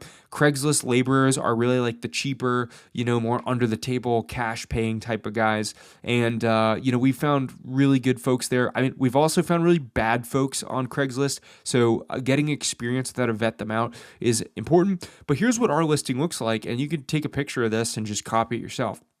Handyman and general labor assistant needed. We pay $15 an hour, or handyman work based on job. I have a short-term rental company with multiple properties scattered across XYZ, and I'm looking for someone dependable, communicative, and readily available who can help me with the following: handyman jobs, furniture assembly, kicking out bad guests, etc. We put in here that they must have a car, and we could pay them via cash, Venmo, PayPal, etc. So get all the questions out of the way in the listing.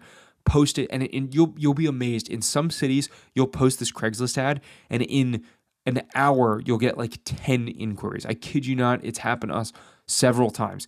Now, again, obviously it takes some vetting out. You have to call some of these folks and really get a feel for them before you tell them to meet you at your storage unit, right? Because again, you're building a long-term relationship with them.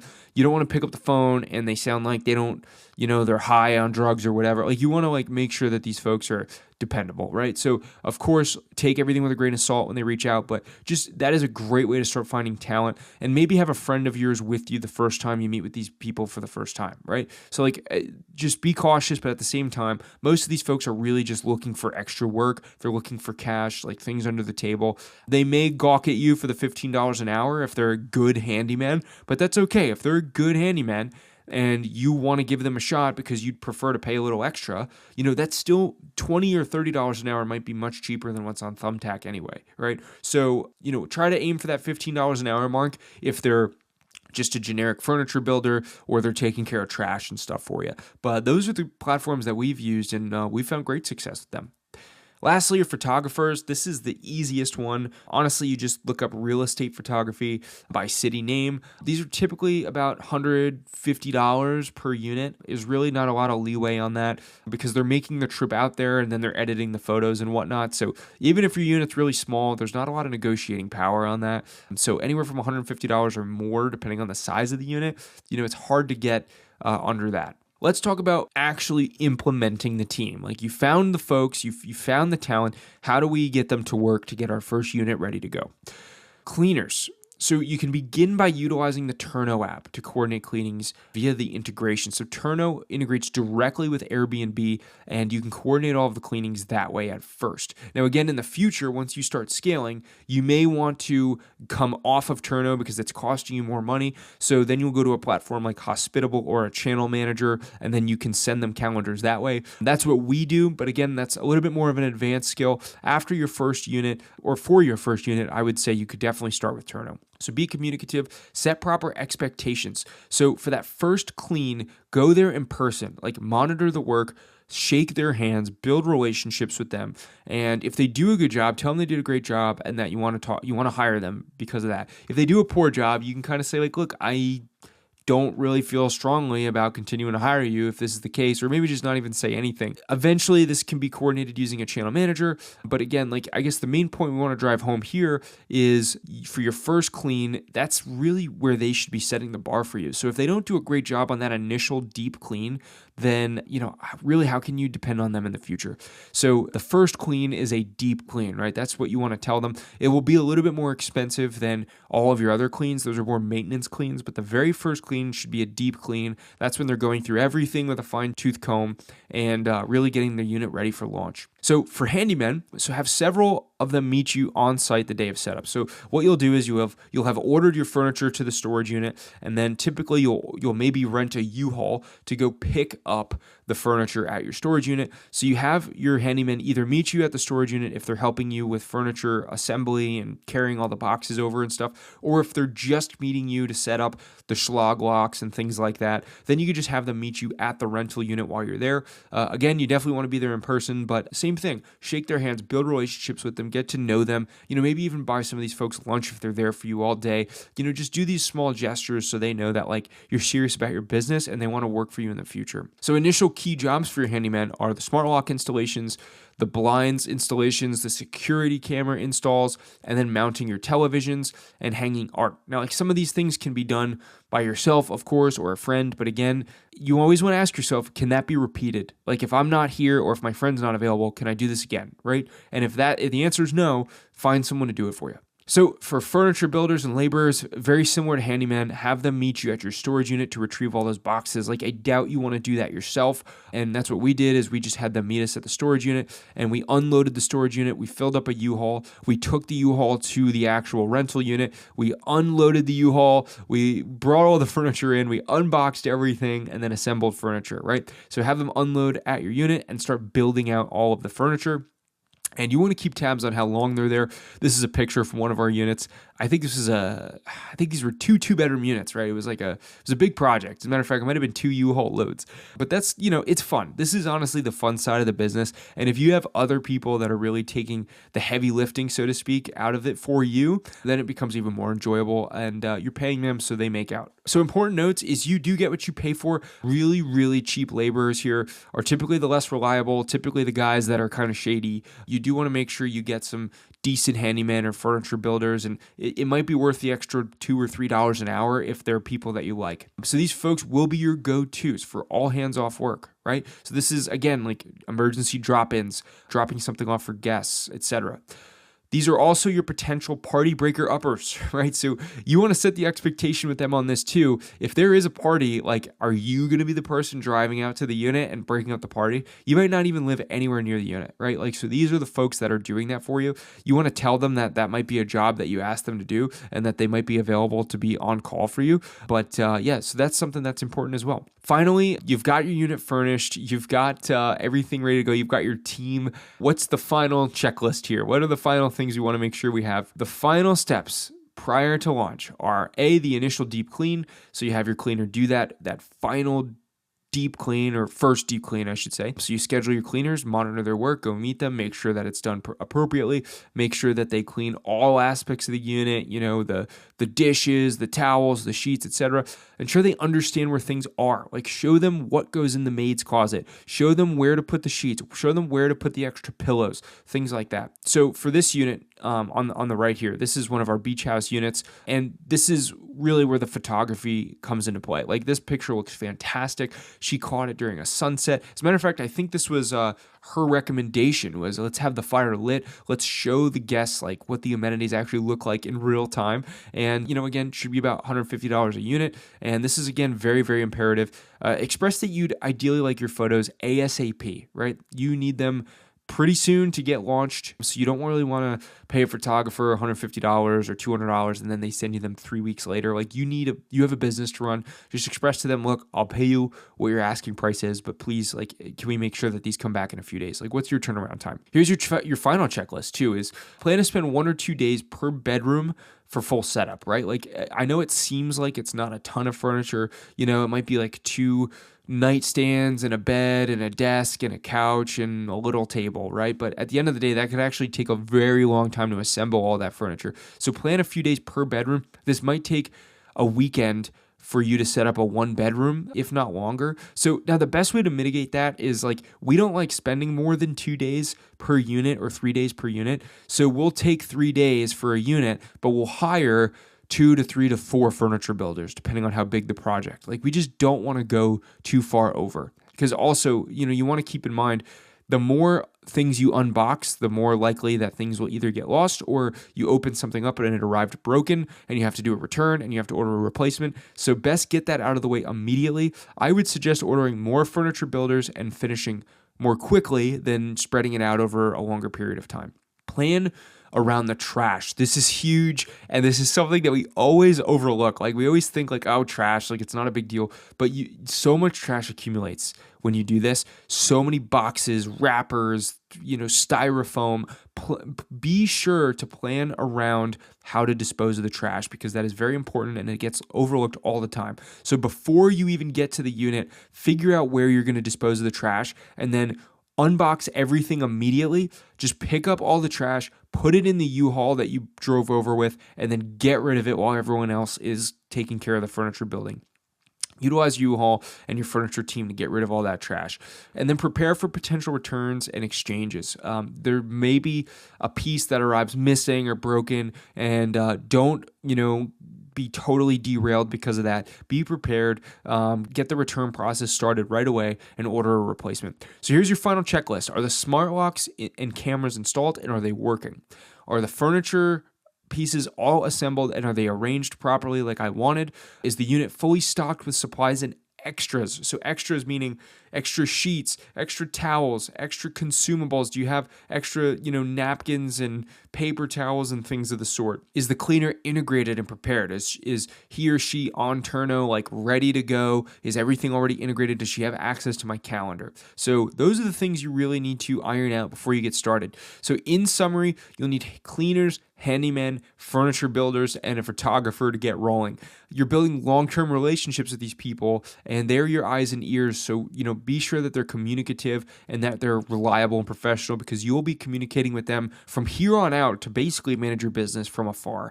And finally, just have fun and be prepared. Like, it's going to be an intense few days with setup, but this is actually the most exciting part. And you're right. So now we are creating the actual listing, and I have a listing checklist here of the main things you're going to need to make sure you fill out in order to have a complete listing that's going to be well marketed by Airbnb, and it's going to get you tons and tons of bookings, right? So, listing checklist. First thing, you need to fill out the listing description. Pretty obvious, right? The space. The space section is where you're going to list out all of the major benefits of your property. So, how many rooms does it have? Does it have Wi-Fi? Does it have a dedicated workspace? Does it have a pool? Does it have free coffee? Whatever it has that is really good about your space, you're going to list in the space section. Guest access is a really simple section. This is just basically, what does the guest have access to? Do they have access to the hot tub? Do they have access to the pool? Do they have access to the entire house? Do they only have access to part of the house? Do they have access to the backyard? Whatever they have access to, you're going to list in the guest access section. Other details to note: do you charge pet fees? Do you charge security deposits? Do you charge late checkout fees? All of those types of things are what you're going to put in the detail section of other details to note. Neighborhood description. I cannot tell you how many people forget to do this. Neighborhood description is what's going to show up right before the location map showing where your property is, like right below it. What you want to do here is you want to find all of the different attractions, museums, shows, just popular attractions that are within a 20-minute distance of your property, and you want to list all of them and how far it takes to drive to them in the neighborhood description section, so people who are visiting, who have no idea about the location of your city, town, etc., know how far you are from the major attractions that they're probably visiting for. This is going to make you much more easily for you to be booked and give them an idea of where your space actually is. House rules. Do you allow smoking? Do you allow parties? Probably no to both of those, right? So you got to say no smoking, no parties. There's a max number of people that can stay at the property. You can't make noise after 10 or 11 o'clock at night. There's no shoes in the house. Whatever the rules are, you're going to make a list of rules, 5 to 10 rules, and you're going to put in the house rules section. Next to a really important, cancellation policy. There is a misunderstanding that if you make your cancellation policy strict, that you're going to get less bookings. It's not true. In fact, it's probably going to make you more money. So you want to put it on strict. What strict basically means is that if someone cancels your property within 14 days of going to your property, they don't get any refund, and you get to keep all the money. Now, I'm going to note one thing here. If you are doing a vacation rental, which is what we don't teach, but if you're doing a vacation rental in, like, say, Florida, then you can't do a strict cancellation policy because people usually book out months in advance. But if in your area people are only booking out a month or 2 months advance max, you're going to get plenty of bookings keeping this on strict, and you're probably going to make a lot of money because people will end up canceling, and you're still going to be able to basically double book them. You'll collect whatever money they booked for, plus you'll be able to get someone else in there to book again. Finally is Instabook. Also very, very important. So important I actually took a screenshot for you. Okay, Instabook. When this is on, bookings are automatically accepted. When off, you'll need to manually accept or decline booking requests. Check. But here's the important part. You have to check the good track record button. If you do not hit this button and you just have Instabook on, you are going to get really bad people. You're going to get parties. You're going to get problem guests. It is going to cause you so many headaches and disasters. You need to make sure that this button is checked. This will only allow guests who have previous reviews and good standings with Airbnb instantly book your property. Otherwise, if they have no reviews in their new profile, you still have to manually accept their booking, at which point you can ask them more questions, you can collect security deposits, you can decline them, etc. So those are all the different things you need to make sure you fill out and don't miss when it comes to the listing. There's a few things to keep in mind now when marketing your listing. First things first, you got to make sure you have a solid title that highlights the main benefits of your listing. So what attractions are you near? Do you have a pool? Do you have a patio? Do you have king beds? Do you have really fast Wi-Fi? Do you have a dedicated workspace? Does your place sleep 10 people? Whatever the main highlights of your property are is what you're going to include in the title. Here's what you're not going to do. You're not going to make it the getaway cabin, the trendy downtown spot, the high-rise living luxury lifestyle. You're not going to give it some stupid name that's marketing it, because that doesn't actually get you more bookings. What gets you more bookings is the actual amenities and features that your property has that people are looking for. So that's what you put in the title, and that's what's going to distinguish you from other listings in the area. Next, you're going to pay to have a real estate photographer take your photos. Do not use your phone. Do not have your friend do it. Don't pay your friend. Don't cheap out and try to do it yourself with the camera. Spend the $200 to $300 on an actual good real estate photographer. Show him pictures of other listings and have him copy the style, and make sure that you preset your listing. So you have the beds made, you have the towels out, you have dishes on the living room table, of the dining room table with the forks and everything laid out so it looks good. Like, what is the story of your listing? Your photos are telling a story. You want to make sure everything looks good because it's the most important part of your listing, so you don't want to cheap out on it. And then finally, this should be obvious, but you'd be surprised when people do not do this, even people with multiple properties. That's where you're going to fill out all the sections of the listing. You want to make sure there is nothing that's not completed on the listing. Even if you think it's unimportant, you should fill it out because it establishes you as professional, it ranks you well in Airbnb's SEO, and it's just overall better and makes you better than your competition if you have everything filled out compared to somebody that has 80% filled out, or worse, 50% filled out and barely even did anything, right? So this is kind of just overall guidelines of things you want to keep in mind when making your listing. In the next video, I actually go over someone's listing that they gave to me that was struggling to book, and I told you all the different ways I think we could improve upon that listing.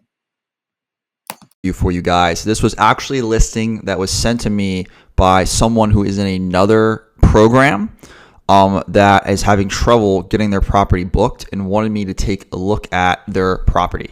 So if we go in here, first thing we can see is today is currently September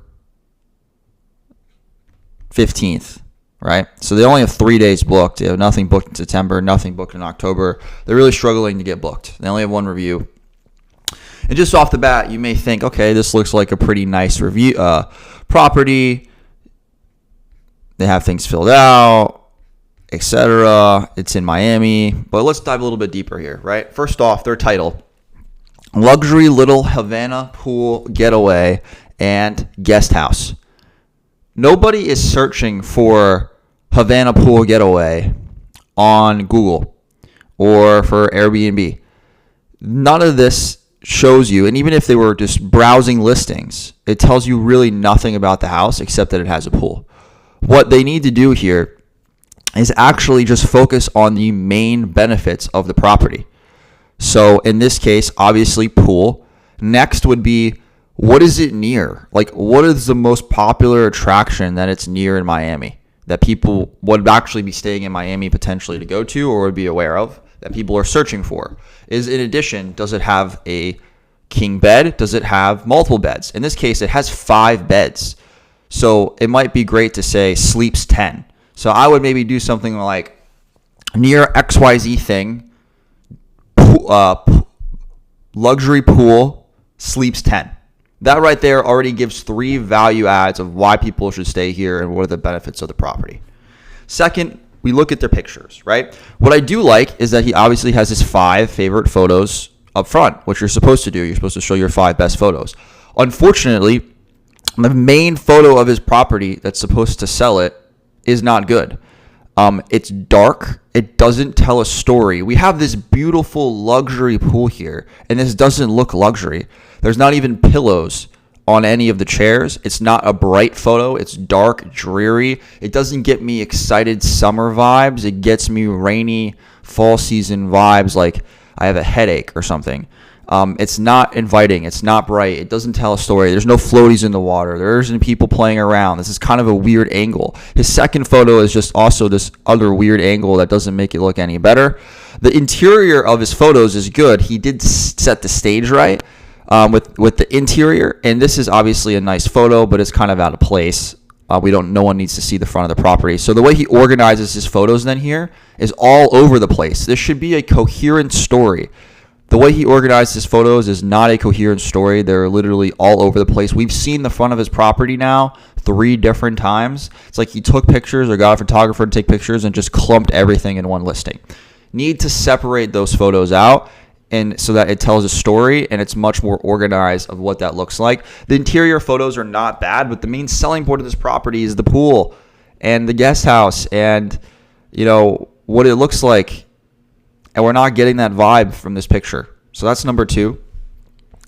Number 3, if we go to show more and we read this, okay, it doesn't sell the space, right?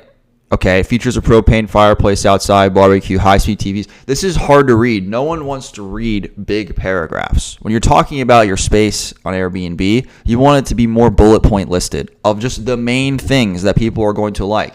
Have some capitalization.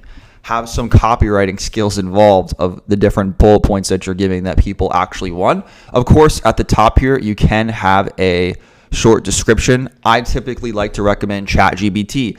Give ChatGPT all of the main things about your property, where it's near, what it has, describing it, and tell ChatGPT to make a short introduction for 3 to 4 sentences of your property.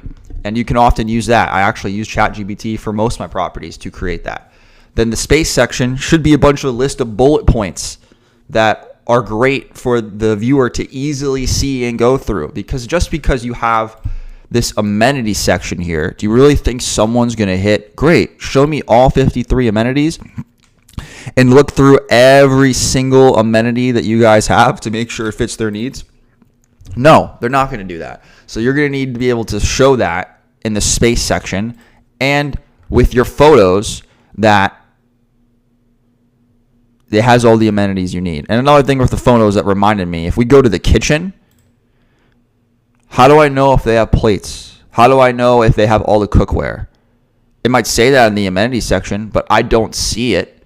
Yeah, we have some cookware out here, but look how far away this picture is too. I can barely even see the appliances. We want close-up shots, drawers open, being able to actually see everything that's giving to you. The more visual that you can show what someone's getting, the better it is. Finally, we go to where you'll be, right? This is Miami, right? There's probably a lot of information. How many people are visiting Miami, Little Havana? We have no idea what's near Little Havana. If you've never been to Miami before, you have no idea. There's a setting where you can add a description for your location, and he added nothing. He gave us no context on where this property is in Little Havana. You want to list exactly where this property is relative to all of the major spots that people would go to in this area. Like it's a 4-minute drive to this place, 5-minute drive to this place, 10-minute drive to this place. You want to list it all here in the description so people actually understand what is going on with your property. So if he were to do all these things, it would automatically make his property more attractive. He'd start getting more traction as well. I mean, I haven't really even looked at his price optimization, so I have no idea if that's right. From a listing perspective, this has potential, but he's leaving a lot on the table. So I would make all of those changes, and I guarantee this property would start to get more bookings without even looking at the price optimization side. All right, so let's talk about what softwares you're going to need as you scale your Airbnb business and you start to get more than one property. You start to have 5, 10, 15, 20 properties, and you're growing an empire, and now you're making $5, $10, $15, $20,000 a month. Let's look at what you're going to need in order to operate and scale at that level. First thing you're going to need is what's called a channel manager. Examples of this are Hospitable, which is what we use and teach our students, but there's also Guesty and Hostaway. Okay. This allows you to send automated messages to your guests/cleaners and automatically rate guests after their stay. It also integrates with lot companies such as Schlag, so the codes will automatically be generated for new guests. So we use the Schlag N code in all our properties. So this integrates with that, and it creates the codes and sends to the guests automatically, and then removes the codes in their access after they leave. So our team doesn't have to do that manually. It also automatically sends messages to our cleaners for reminders, and it gives them a calendar that lets them see all the different days they need to clean to, and it will automatically rate reviews of guests after their stay as well. And you can set this up so that it will rate them, 4 or 5 days after the stay, so that if there are people that you don't want to give good reviews for, you can actually stop it and make sure it doesn't happen, right? So that's the first thing you're going to need is a channel manager. You probably want to get this after your second property. Next is Price Labs. This is a price optimization software that will allow you to make custom pricing presets for all of your listings, as well as give you occupancy data and compare your listings to others in the area. So essentially, just like how hotels, their prices get cheaper as you approach the day you're going to book, and it changes depending on the season. And if you go to a holiday to a hotel, it's going to be way more expensive compared to if you just go to a random day in March. Same thing is going to be with your houses and apartments and your condos or whatever. You're going to need to manage that pricing, and Price Labs knows what all your competitors are doing, what all the hotels are doing, and it can give you the best pricing recommendations based off of that, so you're not leaving any money on the table. This is a software you'll be getting day one after you get your first property. You're going to get this right away, and you're going to start to use it. Next is OpenPhone. So OpenPhone allows you to have your own unique phone number that your virtual assistants can use to call, message guests, cleaners, handyman, etc. So virtual assistants are typically international workers, but they need to have access to speak to people in the United States and guests, etc. So the way you do that is OpenPhone allows you to have a US-based number online that anybody can use and all of your team can use to call, text, guests, handle guest disputes, handle cleaners, handle maintenance, whatever they need to call and text for, they're going to be able to do on OpenPhone. And there's going to be a full conversation history. You can create a whole contact list so that it saves them. You can tag your contacts so they know which cleaners are for which city, which handyman is for which city, which people have reached out into whatever event. It's all there for them, and they can go do that, and they don't need to bug you. That's this. You're going to get this as soon as you have your first virtual assistant. You're going to go get OpenPhone. Next is Monday.com. There's other sites that do this, but I just sort of recommend Monday. And this is a project management software that will hold the information on each of your listings, so your virtual assistants will so your virtual assistants can get the information they need to interact with guests and cleaners, right? So this is going to have all the information on, hey, what's the Wi-Fi code? What's the parking situation? Where's the spare keys for this? What is the unique things about this property? What are the pictures for the property? Who's the owner of the property? Who do you call? Who's the handyman for the property? Who's the guest? Who's the cleaner for the property? All this information on all your properties will be available on Monday.com. I also manage removing Airbnb reviews on Monday.com. I manage handyman projects on Monday.com. I manage all of my cleaners and their information on Monday.com. So you can manage everything that your team needs to know on Monday.com. You could also use Notion as well as another big one that people use in the industry. And finally, there is AirDNA. Probably heard of this before. AirDNA tracks the performance data of 10 million Airbnb and VRBO vacation rentals and can be used to analyze market and listings as well as revenues and occupancy rates and other information. So when you're trying to decide on a new market, when you're trying to decide whether or not the property you're about to work with the landlord on is a good property, you're going to leverage AirDNA. So this is another software that you're going to get immediately before you even have any properties. So you can use it to analyze different properties in the market. You're going to leverage to utilize different properties in the market, and you're going to make sure that the deals you're going into are going to be profitable, and you're going to see what your competitors are making, and you can make that determination. So this is something you're going to get right away, right? From a cost perspective, AirDNA is about $300 a year. Money.com is about $30 a month. Opens Phone, I think, $12 to $15 a month. Price Labs, this will continue to go up in pricing as you add more listings. And Channel Manager will also continue to go up in pricing as you add more listings, probably like $15 to $20 for every single listing that you add. However, sometimes there's different specials and rates, but these are foundational costs for you to operate your business as you scale, and you're going to need each and every single one of these.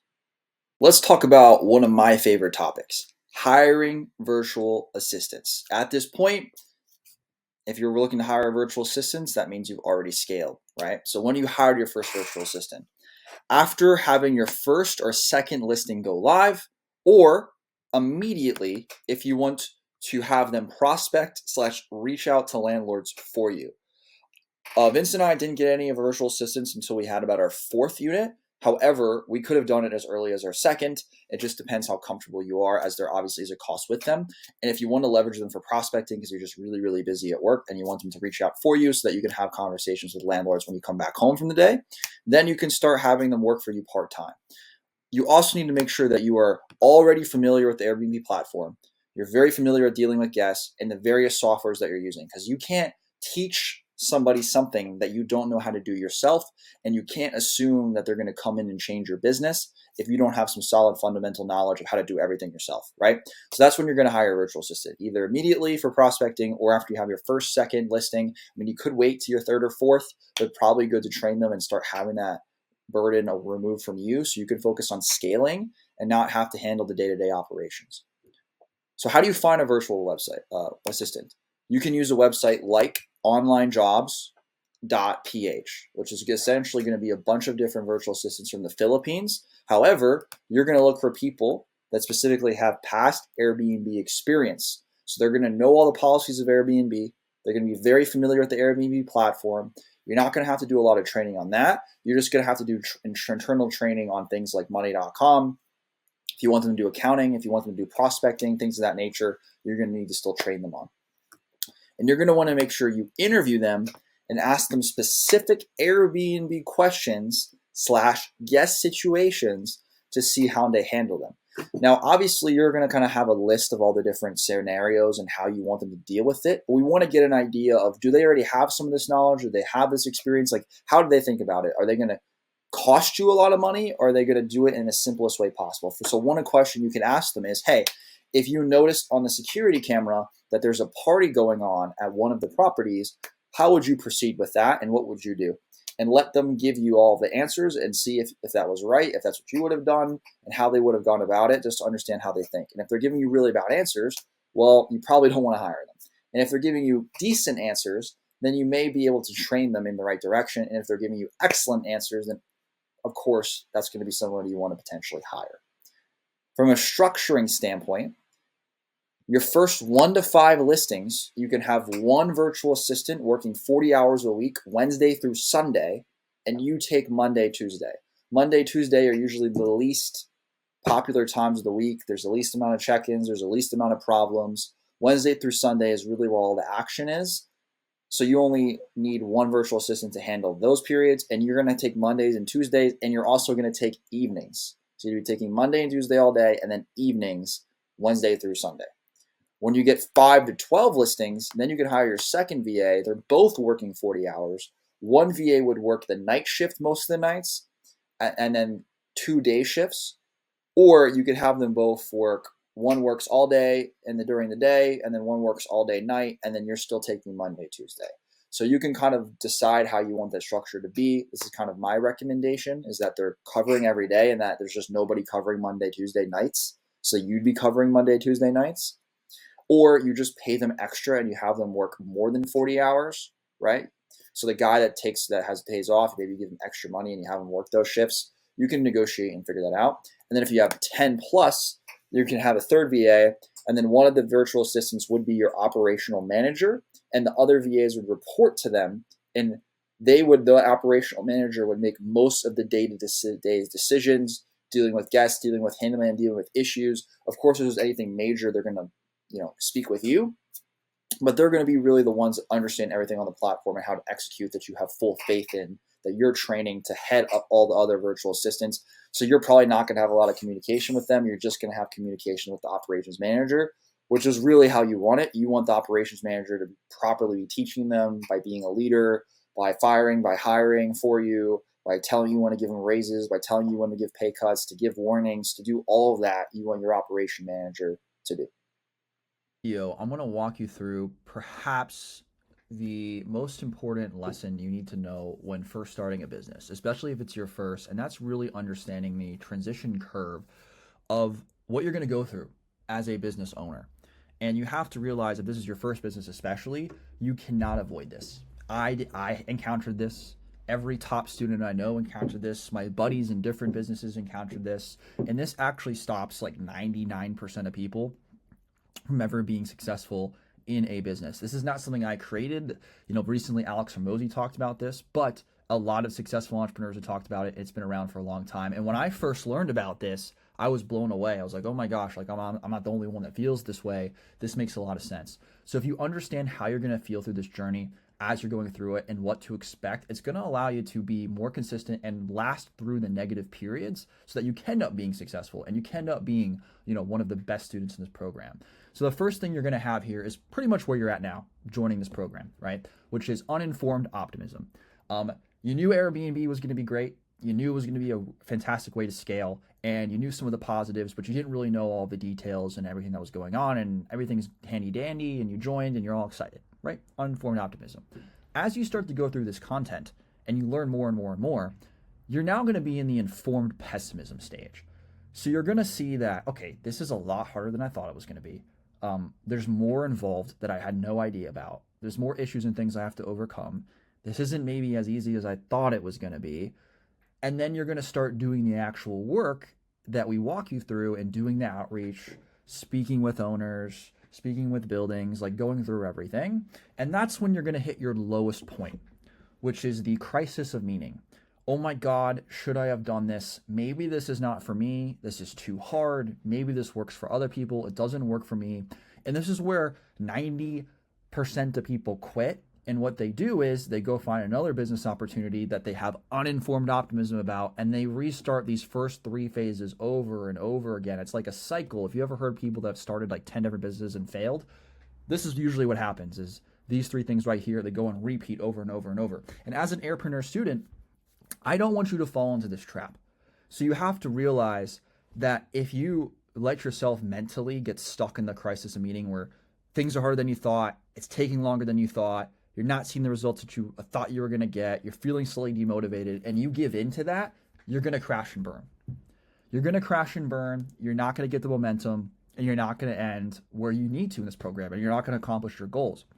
And I don't want you to be in that position because I was that guy. Before I found Airbnb, and I was earlier in my business journey, I done all sorts of different businesses. If you name the business, I probably at least tried it if it's an online business. And I kept doing these 3 over and over and over again. And it was only when I realized that, hey, if I have the mental commitment to myself that I'm just not going to quit. Like if I continue at this long enough and hard enough, eventually the universe is going to have to give in and I'm going to have to continue forward. And guess what? If you don't quit at this point, instead of crashing and burning, you'll start to make some progress and momentum and actually get better. And instead of being afraid of the hard challenges, embrace them. Develop the skill sets that allow you to get better. And now you're going to get into the informed optimism stage where you're like, wait, I'm getting some results. Okay, like this is actually doable. I just need to get better at this skill or this thing, or I just need to keep putting in this amount of time and like I'm going to break 3, like I'm breaking through, like I'm starting to get some momentum, like okay, I can do this. It's still difficult. It's not quite as difficult as it was. It's still difficult, but now I can continue on this momentum. And as you can continue on that momentum, what you don't see in this graph is that it just continues to shoot up. It just continues to go more and more and more in your momentum. And soon you're getting 1 deal, 3 deals, 5 deals, 10 deals, 15 deals, 20 deals, 25 deals, 30 units. Whatever your goal is, you start to build more and more and more. So the key is at some point, I can guarantee you at some point you're going to be in this crisis and meaning stage where you're like, what am I doing? This is harder than I thought. Maybe I can't do this. Maybe I bit off more than I should. Maybe I shouldn't have done this investment.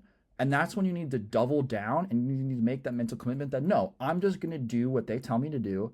I'm invincing the team and I'm going to do to the best of my ability and I'm going to do it until it works. I'm just going to keep doing it until it works. And I promise you, if you do that, you will break through past this stage. You will get some momentum. You'll get your first deal, your first few deals, and you'll hit this informed optimism stage and things will start to feel a lot easier and you'll get that momentum and you'll be able to accomplish your goals. So just understand that this is the journey you're going to go through. There is no avoiding it. You will hit every one of these points and just make a mental note what stage you're at as you're going through so that you, when you get to this point, you don't crash and burn. You don't quit this program. You don't go then try another program or another opportunity and not get the results you want. Instead, you stay consistent, you double down, you focus, you push through that phase, and you get into informed optimism. First thing I wanted to go over was this concept from the 4-Hour Work Week. So the 4-Hour Work Week is a very famous business book. If you haven't heard of it, it's been around for a long time. Of basically, how can you work 4 hours a week and you can set up systems to have a business that does that, essentially. There's a process they teach here called the deal framework that transforms busy work and strategic leverage by freeing you to focus on high impact activities that compound over time. And this goes into a few different ones I want to break down. The first one is D for definition, which is overcoming limiting beliefs and fears, set realistic measurable goals that align with your true potential and values. So what does this mean? It basically just means, okay, first things first, your head has to be in the game here. Like you have to actually know what you want to achieve. You can't say some ridiculous number. Like if you never made $100,000 in a month before, you wouldn't set your goal to make $1 million in a year. That would be ridiculous. All right. If you've never made $10,000 in a month, you wouldn't set your goal to make $50,000 in a month. It wouldn't make any sense. So setting realistic timelines and goals is the first step. So I have found that, there's nothing wrong with like a 3-month, 6-month goal. I think you need at least 6 months to gain any traction for things. So setting a 6-month goal and a year goal is a good idea, just more of a baseline of kind of keeping it straight where you want to go. The E in deal refers to elimination, which is you want to focus on the needle moving activities and cut ruthlessly anything that doesn't contribute to your core objectives. And this is where pretty much everybody goes wrong. Okay, everybody pretty much goes wrong right here because you guys focus on stuff that doesn't matter. And I have entrepreneur friends that do this. I have people that are starting businesses, people that have businesses even do this and make this mistake. You have to realize that in your business, what is the most important thing in a business? And it's making money. That's the most important thing. So there are key things that you can do in your business that you pull levers you pull or things you need to do that will make the business more money or improve the efficiency at which it makes money. That is where your focus should be. So for example, if you have 10 properties, your focus should be, okay, what can I do to increase the average daily rate? What can I do to get more early check-ins, late checkout fees, pet fees? How can I file more Airbnb claims more effectively? What can I do? Do I need to take better photos? Do I need to add a new amenity? Do I need to list to multiple sites? Do I need to make sure I'm on VRBO, bookings.com? Your focus shouldn't be spending an hour trying to improve your website and changing your logo. That would be an example of focusing on something that doesn't make a lot of sense. And we do this all the time. We find like reasons why it makes sense for us to focus on other things. But it doesn't. You need to ruthlessly cut. Even if you accomplish one thing a day, that one thing should be the needle mover that gets your business going in the right direction. If you have no properties whatsoever, that needle mover is having conversations with landlords. We have students, Floyd and Amy, I don't know if they're on this call, but were able to basically get both of their deals through hard work and through just talking with talking with real estate owners about their properties and having conversations continually, leveraging what we talk about with the landlord script and the process, etc. What you don't want to do if you don't have a property is to focus on things that don't matter, like obsessing about having that business bank account first, or obsessing about having your website right, or obsessing about nailing the landlord conversion script 110% before you take any actions. These are all things that are not going to contribute to the most important thing, which is making money in a business. And as you have more businesses and you do different things, these objectives are going to change. So that elimination piece is one of the biggest sneaky things that ride up on people who have businesses because they focus their time on things that don't matter. You always want to focus on the things that do matter. And I'll give you a completely different example that has nothing to do with Airbnb. I was having a conversation last night with my buddy who has a software company. So basically, how he gets customers for his software company is he does cold outbound DMs, meaning he outbounds and speaks to 200 people randomly, and he has a software that automatically messages them. He was telling me that his whole goal is to get them to sign up for free on his software and eventually pay for the software, like a month-to-month subscription after the free trial runs out. And I said, that's great. If they sign up for your thing for free, they're going to get nurtured. It's going to make sense. He said, that's great. I asked, okay, cool. All the people that you're signing up for free, are you then 2 days later asking them how they like it and then giving them an incentive to upgrade to the paid tier? Meaning, I'm a user, I'm using it for free. 2 days later, he reached out to me and says, "Hey, Adam, how do you like the software so far?" I say, "I like it great." And then he says, "Oh, Adam, that's fantastic. I wanted to offer this to you because I feel like you'd be a good fit. If you sign up for the first month today, I can give you a special promo code that makes the first month 50% off to get the full features of the software. Are you interested in that?" I would be much more interested because I signed up for the free thing. So I asked him, I said, "What are you doing? Are you following up with people who sign up for your free software?" Because he was getting about 10 signups a day from doing about 200 to 300 outbounds of conversation a day, and he was manually typing them all. And he said, "No, I'm not. I am focusing on just doing more outbound, meaning instead of doing 200 outbound a day, he was like, I think it makes more logical sense to just scale outbound and eventually people who sign up for free will also purchase." This is an example of not doing a needle moving activity. See, just because it's true that if he did more outbound, he would get more sales because he's talking to more people, people who already had his free product were more likely to convert and were the easier sale. So the needle mover in his business was not to do more outbound. It was to follow up with the people who already had his free software and then offer them the 1 month discount into his paid subscription so that now they're on his subscription and he's getting paid every single month from them on the full software. So this is what I mean where it's not always obvious what you need to focus on. And that's why you always have to question what is the biggest needle moving activity. And in business, needle moving activity means making more money. And I just did a big rant on that, but I think this is the most important point in the deal framework. Does anybody have any questions so far and anything I spoke on related to this? If you do, you can come off mute.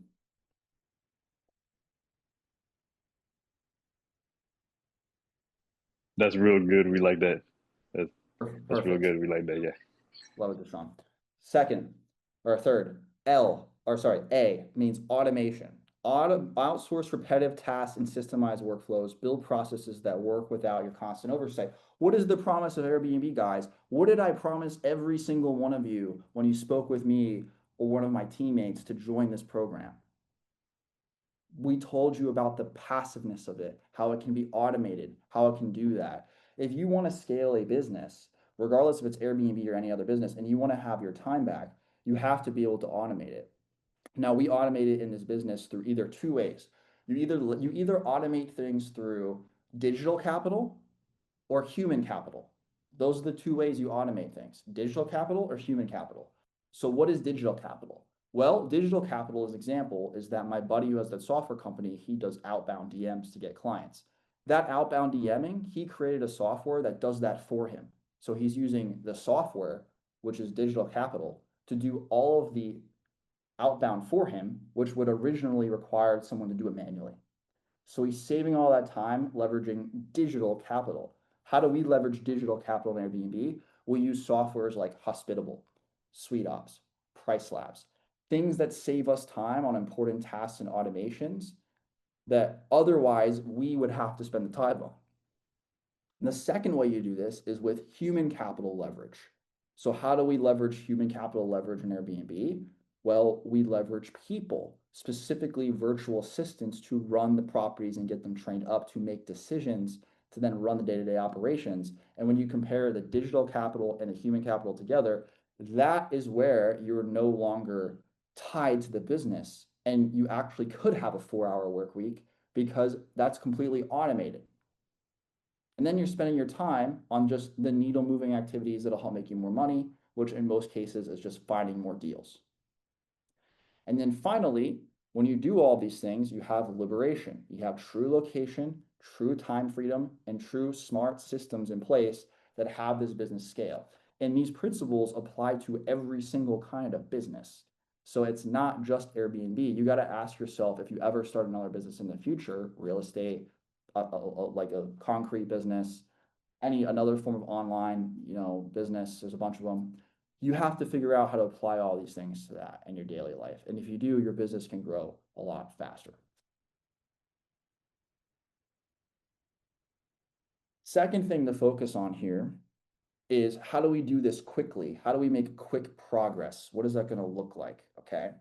Well, the high performers, first off, they just start and then they make changes after they start. So it's better to try and fail quickly than spend time overthinking. Pretty sure Mark Zuckerberg has some fancy quote about, it's all about whoever has the fastest ability to fail the fastest, meaning the more you can do something and get feedback, the better you can change it. So this is why I don't overthink on that. And I want to give you a little story that illustrates this point. There was this is a true story. There was a study done where they got a bunch of engineers together and they got a bunch of first graders together. I'm not even joking. And they put them in a room and they wanted to see in 30 minutes who could build the highest tower. And they gave them all popsicles. Okay. And they gave them each 30 minutes. Okay. Separated them, etc. Gave them each 30 minutes. The engineers spent the entire time mapping it out, talking amongst each other, planning, because, they're engineers. They should know, obviously, how to do this. That's what they were trained for. While the first graders, they didn't know planning because they're first graders. They don't know what to do. All they started doing was playing with the popsicles. They would build it up, it would fall, they would try again, it would fall, etc., etc. The 30 minutes goes by, and the first graders were able to build a tower that stood much taller than that of the engineers. And the reason they were able to do that is because all of the first graders did was they just started immediately. They took action. They built it up, it would fall. Then they would try again and try again and try again. They did so many iterations in taking that 30 minutes that they eventually just figured out how to build it high enough that it would work because they failed so many times. The engineers didn't give themselves enough time to fail. They did way too much planning, overthinking it. How many times do we overthink things and we plan things and we plan things and we plan things and we overthink it, we look at the numbers and we blah, blah, blah, blah, blah, and we don't take enough action to actually see results. So the best way to get progress is always to take action, and then whatever happens, use that feedback. They have a decision in the military that the best decision to make is any decision, because you make a decision, you get feedback, and you keep going. Obviously, that only applies to certain types of decisions, but if you have something and you're not sure what to do, it's better to just do something, see what happens, and then make iterations than to overplan, and overthink. Second is, if you're not sure if an idea is going to work, just test it. I test stuff all the time, and a lot of times things don't work.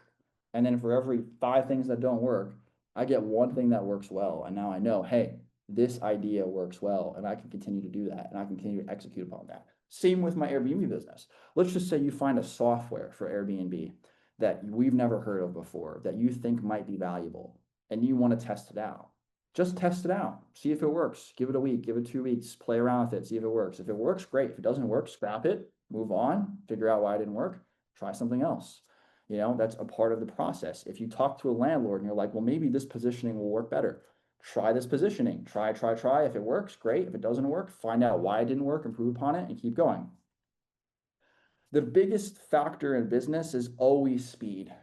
And I'll give you an example. I'm not calling anybody out here. I'm just saying a very general thing. Sometimes I'll have a student come who's 20 years old, has very little money, just enough to get started, no real world corporate experience, but they have an ambition and hunger that will match anybody.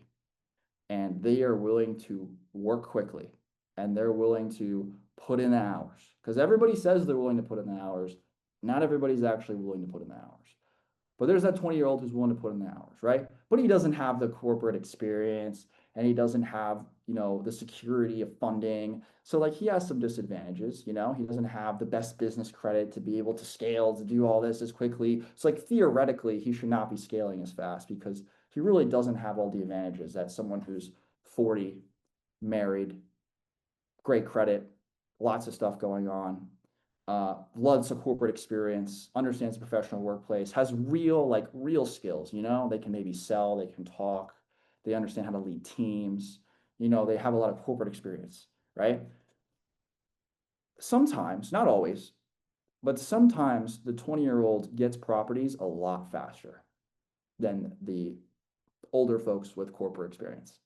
And it's not because of capability, because the capability of the people with a lot of corporate experience is oftentimes higher. They have more skills, they have more knowledge, they have more money.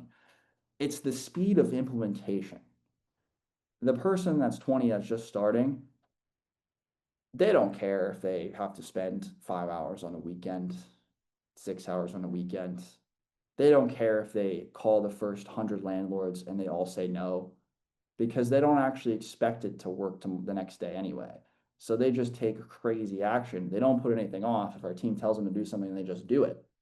And sometimes that person gets deals a lot quicker. But if you take this concept at a meta whole, at the meta, you just have to make quicker decisions and you have to make quicker actions. So for example, let's just say that I know that the listing title is messed up. I have two options. I could go tell my virtual assistant to change the listing title, or I could just go in and change the title. Sometimes it's worth it to me to just go in and change the title just because it's quicker, because I get it done, even if it's not my job. Sometimes it's faster to call XYZ or solve XYZ problem just to have that speed, because business is speed. The faster you can test, the faster you can go, the faster you're going to grow, because yes, you're going to fail, but you're going to learn from it and grow. And this is a completely underrated point that 99% of people don't do. They think they have all the time. They think they can go slower. You can't go slower. You don't have the time. There is someone else out there who's targeting the same property as you, that wants the business that you want, to have the life that you want. And if you don't put the speed in, somebody else is going to beat you. Now, the good news is you don't have to do it all yourself. You can leverage the digital capital and the human capital we talked about to also go faster. You can teach virtual assistants to do the prospecting for you.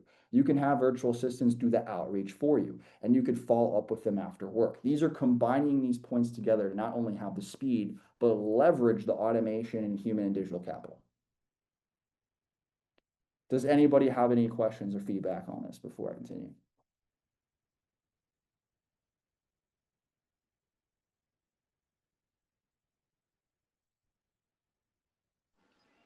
I'm enjoying the lesson. Yes. Great. Keep going. Oh yeah. Perfect. The next thing I wanted to focus on was, okay, how do you actually build better systems and better habits? Because you got to realize that you are the sum of your habits. You know how they say you're the sum of the 5 people you're around, blah, blah, blah, blah, blah, blah. Why do they think you say that? Because the 5 people you're around influence your habits. So it's actually you're the sum of your habits, not they're the sum of the 5 people. Because if the 5 people around you are better and they're doing better things, they input upon that you and your habits change. 5 people around you are lazy, not business owners, don't really care, spend their Sundays watching football all day, not doing anything. They can do that, that's fine. But you're most likely going to be affected to that, and that's going to affect your habits. So that's kind of the whole point of that saying. What you want to focus on is your inputs, not the outcome. So what do I mean by input? An input is an action that you do. Inputs could be anything. So I'll give you an example. Social media. If you were going to make a bunch of posts on social media and you wanted to see if you were going to go viral, inputs would be how many posts am I making on social media per week? What style of formats am I posting? How long is each video? Like the list goes on. These are the inputs. Am I using a camera, phone, or am I using a actual camera? Are they being edited? These are all inputs, like things you can control that you're doing. An input is something that you can control. If you're not getting the right outcomes, you have to examine your inputs.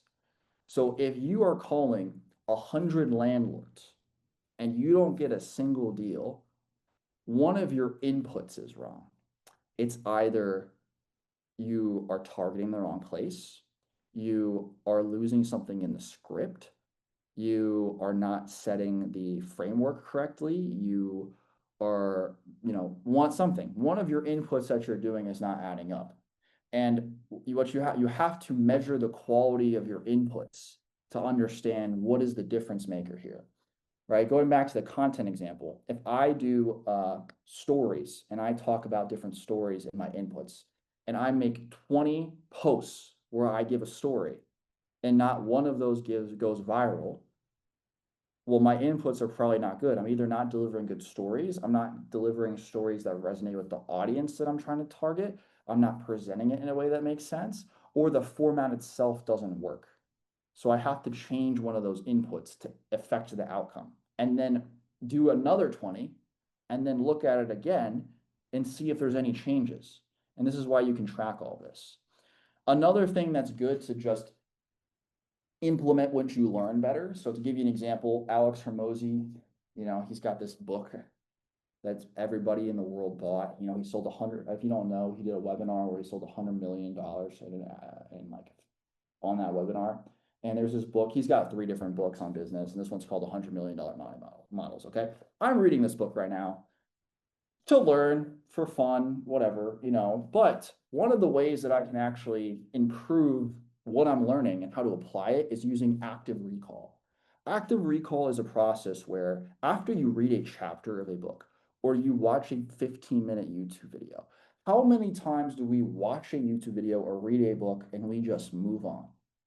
We just go to the next thing we're doing in our life and we don't think about it again. We just assumed that we learned something. We just assumed that we took in the information. But if you quiz us on it a week later, we forget like 90% of what was in that book, or 90% of what we learned in that video or chapter. And guess what? We're not going to improve as business owners. We're not going to improve in people if we learn something and we forget 90% of what you learned. It's like when you take a test in school and then 2 months later, you wouldn't even be able to pass that test if you took it again. You didn't actually learn it. So we use active recall. So essentially what you do is after you read a chapter or you watch a video, you shut it off and you get a piece of paper and you spend 5 minutes to write every single thing you can remember about the thing you just read or watched. And if you do that, you will remember the things you wrote down much longer compared if you didn't do active recall. So if you actually genuinely care about understanding something you're learning and you want to remember it for the long haul, get a piece of paper and test yourself and just write as much as you can remember about that for 5 minutes. You can even time yourself. If you do that, I promise you, you'll remember things much longer.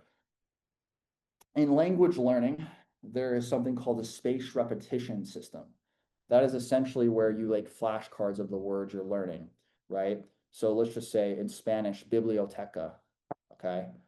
And you're trying to remember the word biblioteca. You would write it down on the flashcard, and then on the back, you'd say what it means. If you use a spaced repetition software, it would test you on day 1, then it would test you on day 5, then it would test you on day 15. And if you didn't remember on day 15, then it would test you again 2 days later. And basically it times it just right. So just when you're about to forget it, it makes you quiz it. And if you remember it and you get spaced repetition, you remember that thing much longer. Active recall is using some of the same principles as spaced repetition, and it can help you learn things for the long haul, which is very important if you're a business owner and you're trying to consistently learn and get better.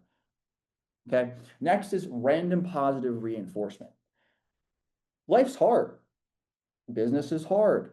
How many of you have felt discouraged at some point building an Airbnb business? I have. I bet you have as well.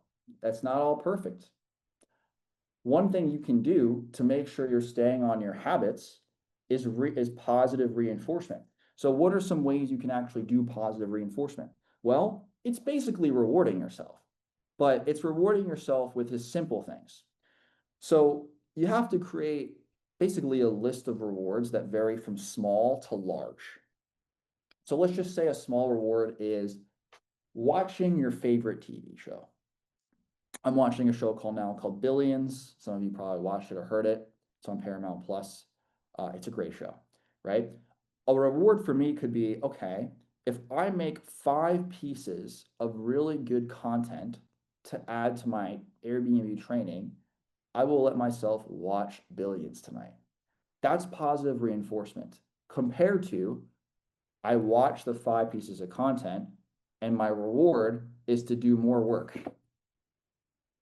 If you're struggling with consistency, adding some positive reinforcement can be a good way to encourage you, not only from a break, but to just reward yourself for doing the thing that was difficult. Another example could be having a candy bar you like. It could be reading a magazine or book that you like. It could be watching a YouTube channel you like.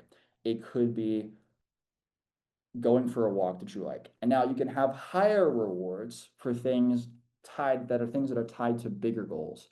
So let's just say that you land an Airbnb property. A higher reward could be you're going to take your family and you're going to go to the nice restaurant that you really like, that you really only go to once in a while.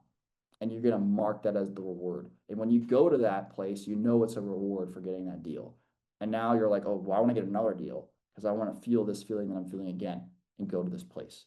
That's random positive reinforcement. And it's basically tying different objectives of things you want to achieve on a daily basis and a macro basis to make it more enjoyable of a process. So if you're someone who struggles with it feeling enjoyable and it's just feeling like work, it's probably because you're not rewarding yourself enough for the activity that you're doing. Now, you don't want to do anything that's a negative reward. Like if you are rewarding yourself for going to the gym, you don't want to eat just ice cream, right? You can't pick a reward that's negative and counterintuitive to the point of the goal. It's got to reinforce the goal. Now, that's positive reinforcement. Let's talk about negative reinforcement because negative reinforcement can be just as powerful. And I'll tell you what, I have used this plenty. I've used positive reinforcement, but I've used negative reinforcement. And one way we do that is through visualizing the negative consequences. And sometimes we are a little too easy on ourselves. We let things slide. We'll do it tomorrow. I'll get to it next week. It's not that important. I'm going to go out with my friends tonight instead and blah, blah, blah, blah, blah.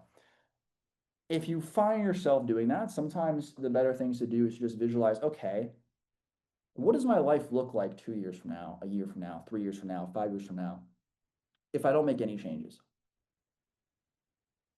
If I feel overweight, as an example, and you're someone who's overweight and you visualize, okay, what if I don't work out and I just keep not working out? What does life look for me 2 years from now? Well, I'm still overweight. I still feel self-conscious about that. I, respect myself less because of that. I'm not as healthy as I could be. There's a risk of something happening with my health that would prevent me from being with my family. Blah, blah, blah, blah. If you go down that route and you've kind of visualized all the negative things, it's uncomfortable. It sucks. It makes you kind of look at yourself in self-reflection. But it also gives you the motivation of like, shit, I can't let that happen. I need to do something about that. I need to take the right actions. I'm going to go take the right actions I need to do now. It's like if you know you need to go to a gym and you need that day or you need the extra motivation, this is where you would think of a negative reinforcement. And then after you think of that, you're like, damn, I got to go to the gym now. That's how you utilize a negative reinforcement. It's not like you're putting yourself down 24/7 because you're not doing as much as you need to. You use visualization of a negative consequence when you have to do something in your day that you just don't want to do. Like you just don't feel motivated, you don't want to do it. That's when you utilize it. If you're doing everything you're supposed to do, you don't just randomly think about how everything's going to suck if you don't make a change. You're already doing everything you need to do, at which point you could reward yourself with positive reinforcement. So the visualization of negative reinforcement is not to tear yourself down. It's to give you the motivation of why there's some urgency, of why you need to do the thing that you're avoiding doing. Because if you don't, long enough timeline, your life looks worse. And it works in a number of ways. And finally is the concept of breaking it into micro steps. We have this big goal, build a 6-figure Airbnb portfolio. How many people hear that goal and go, holy crap, how am I going to do that? That seems impossible. When you first hear it, it does. But what you have to do is you have to break it up into micro actions. And we do that for you, right? We do that in the program. We give module 1, module 2, module 3, module 4, the action steps, speaking with Greg, speaking with Sunny, speaking with Adnan, right? Going through that. But sometimes you have to do this for yourself, even on a weekly basis. It's like, okay, what do I have to do? I have to open apartments.com. Okay, simple enough. Got to open apartments.com. I have to put in the search bar the location that I want to target. Okay, simple enough. I have to go to filter and I have to hit for owner. Okay, simple enough. I have to browse different listings. Okay. I have to send, 50 messages. Okay, no problem. Send 50 messages. Doing that makes it sound a lot easier for yourself to do and for your brain to comprehend compared to, okay, I need to get a deal. Which one sounds easier? I need to get a deal or all of the micro steps I just broke it up into? See, a lot of this is mind games with yourself. Like as a business owner, as building something, the biggest reason people fail is self-sabotage. No one wants to hear this. They want to blame everybody else. It's the market, lack of opportunity, it's the training, whatever. There's a million reasons. 99% of the time, it has nothing to do with any of that. It's self-sabotage because your mind went in different directions it wasn't supposed to do. You didn't do the things you were supposed to do. You felt bad about yourself. So that because you feel bad, you start watching TV and doing activities that don't actually help you. And then the longer that happens, you get anxiety. And then because you have anxiety, you don't even want to start. And because you don't want to start, then you just push it all away. And then you push it all away and you justify to yourself that it just wasn't the right opportunity for me. Self-sabotage. That's why you utilize all these things and you break it down into micro steps. It makes it a lot easier for just you to do the things you need to do because you got to focus one day at a time. We don't focus a year from now. Yeah, we set a goal, but we focus on what we have to do today and we break that down into micro steps. Trevor said so true. And this has happened to me too. Everything I'm saying has happened to me. That's not like I'm immune to all this stuff.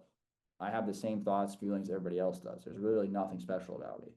I just utilize these principles to help me handle it when these situations do happen. I can't tell you how many times I've had a bad day where something happened and I wasted 4 hours of my day just dealing with that situation, being stressed out, distracting myself with a TV show or something.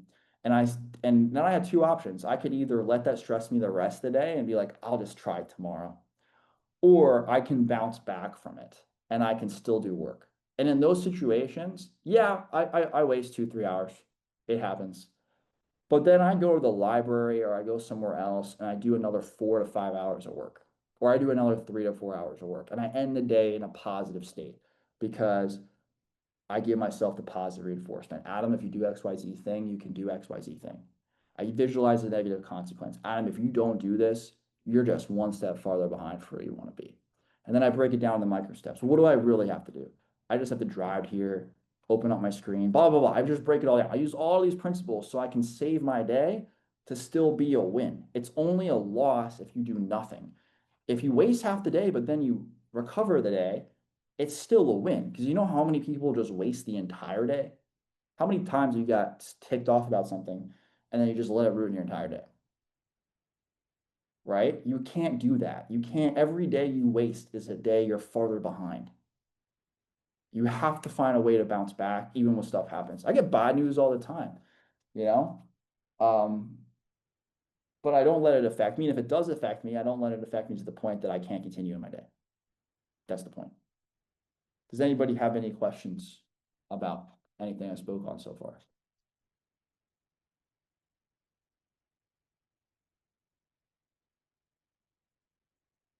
Okay, let's go to the next section. This is actually a little more practical, right? We're going into how do you actually set up the system of planning. This is what I do, guys, to set up my day, okay? It's a 6-step process. First, I use this free software called Notion. That's basically a note-taking tool to map out my day every single day. And I break it into checkmark boxes. On Notion, you can do checkmark boxes. And I plan the day the night before. How simple but difficult is this? Most people do not plan their day the night before. That's already a mistake.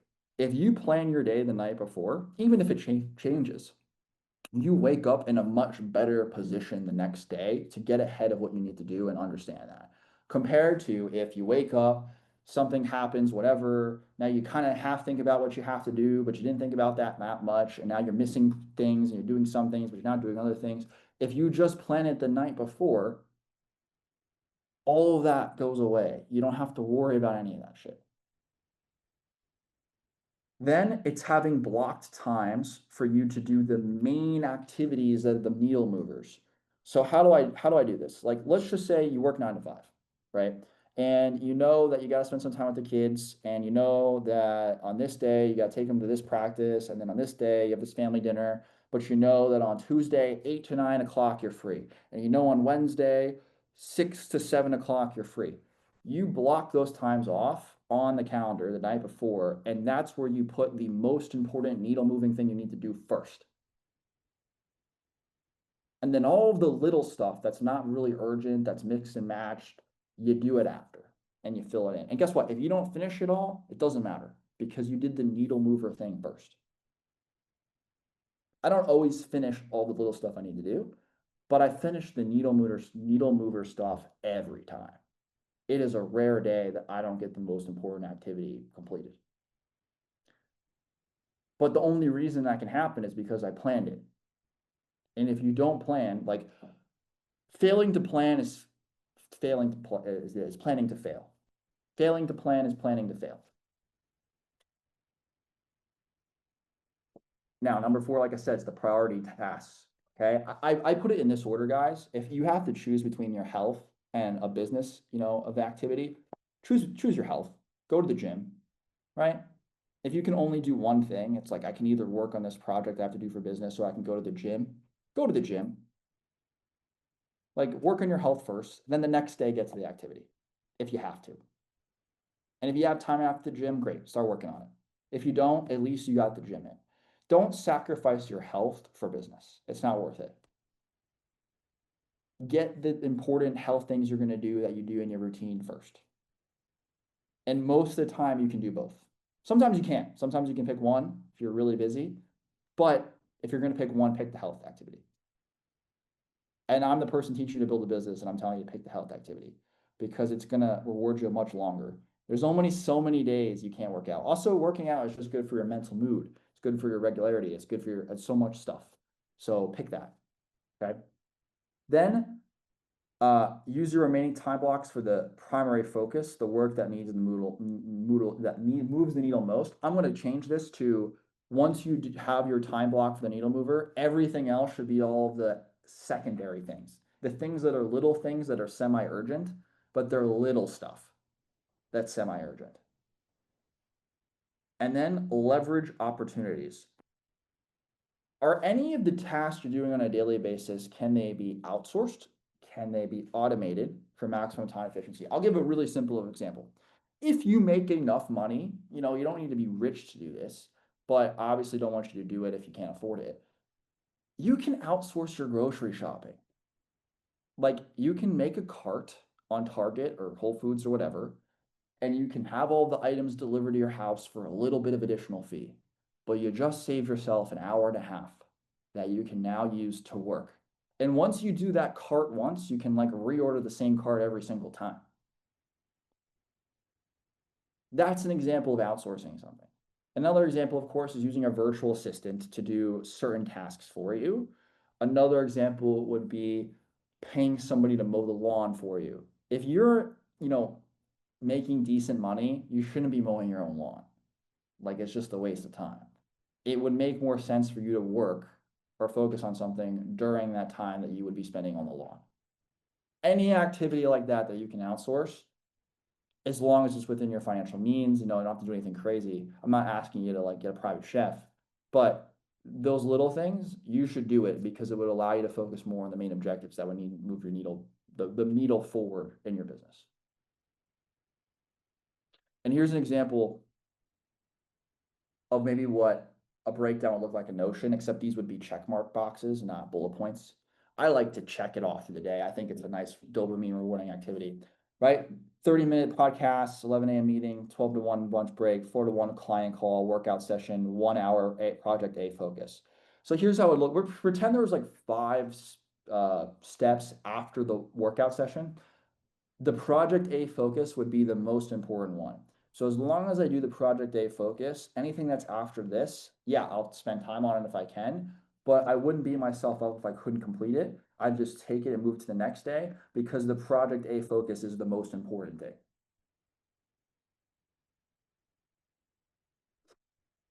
One more thing I want to go through here, and this is the most mindset part of all of this, but it's really important and it's a foundational thing.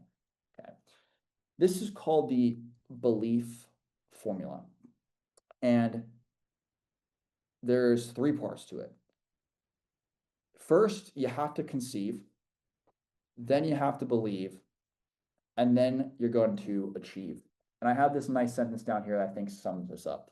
Success is a predictable sequence. First, you dream it, then you own it mentally. Finally, you make it happen through disciplined action. This is the formula. Now, how does this actually break down? The hardest part for all of you will be number 1. It will be conceiving, which is actually the easiest part because it requires the least amount of work. However, this is the part that 99% of people skip. And by the way, I skipped it myself for a while and it affected me. And that's why for a long time I had tried all these different businesses and none of them worked. Prior to Airbnb, I tried Amazon FBA, YouTube automation, reselling sneakers in Supreme, all sorts of stuff I had tried. And it's because I did not use this first principle properly. So how do you do conceive? Conceive is basically mental picturing through auto-suggestion. Auto-suggestion is a concept from the book Think and Grow Rich, the number 1, self-help book in the world that's been around for a long time, Think and Grow Rich. There's a concept called auto-suggestion. Auto-suggestion is the process of using affirmations to program your subconscious mind with your goals, desired qualities, and instilling unwavering faith and confidence. It sounds, what's the word? It sounds foo-foo-y when you first hear it, especially if you've never done anything like it before. I think when I first heard it, I scoffed it off. I said, that stuff doesn't matter. All that matters is taking action. I was wrong. It does matter. And I'll tell you why. Because if you have person A that really believes they deserve to win in life, and they know that they'll do whatever it takes, and they believe in themselves, and you have person B that has all of the capital, all of the time, all of the access to information, all of the relationships, but doesn't have a rock solid belief in themselves, doesn't necessarily believe they deserve it, engages in self-sabotage without them knowing it, person A is going to win every time, even if they don't have all those other things, because this is a foundation to actually being a person who can build a 7-figure business. And 6 figures cool.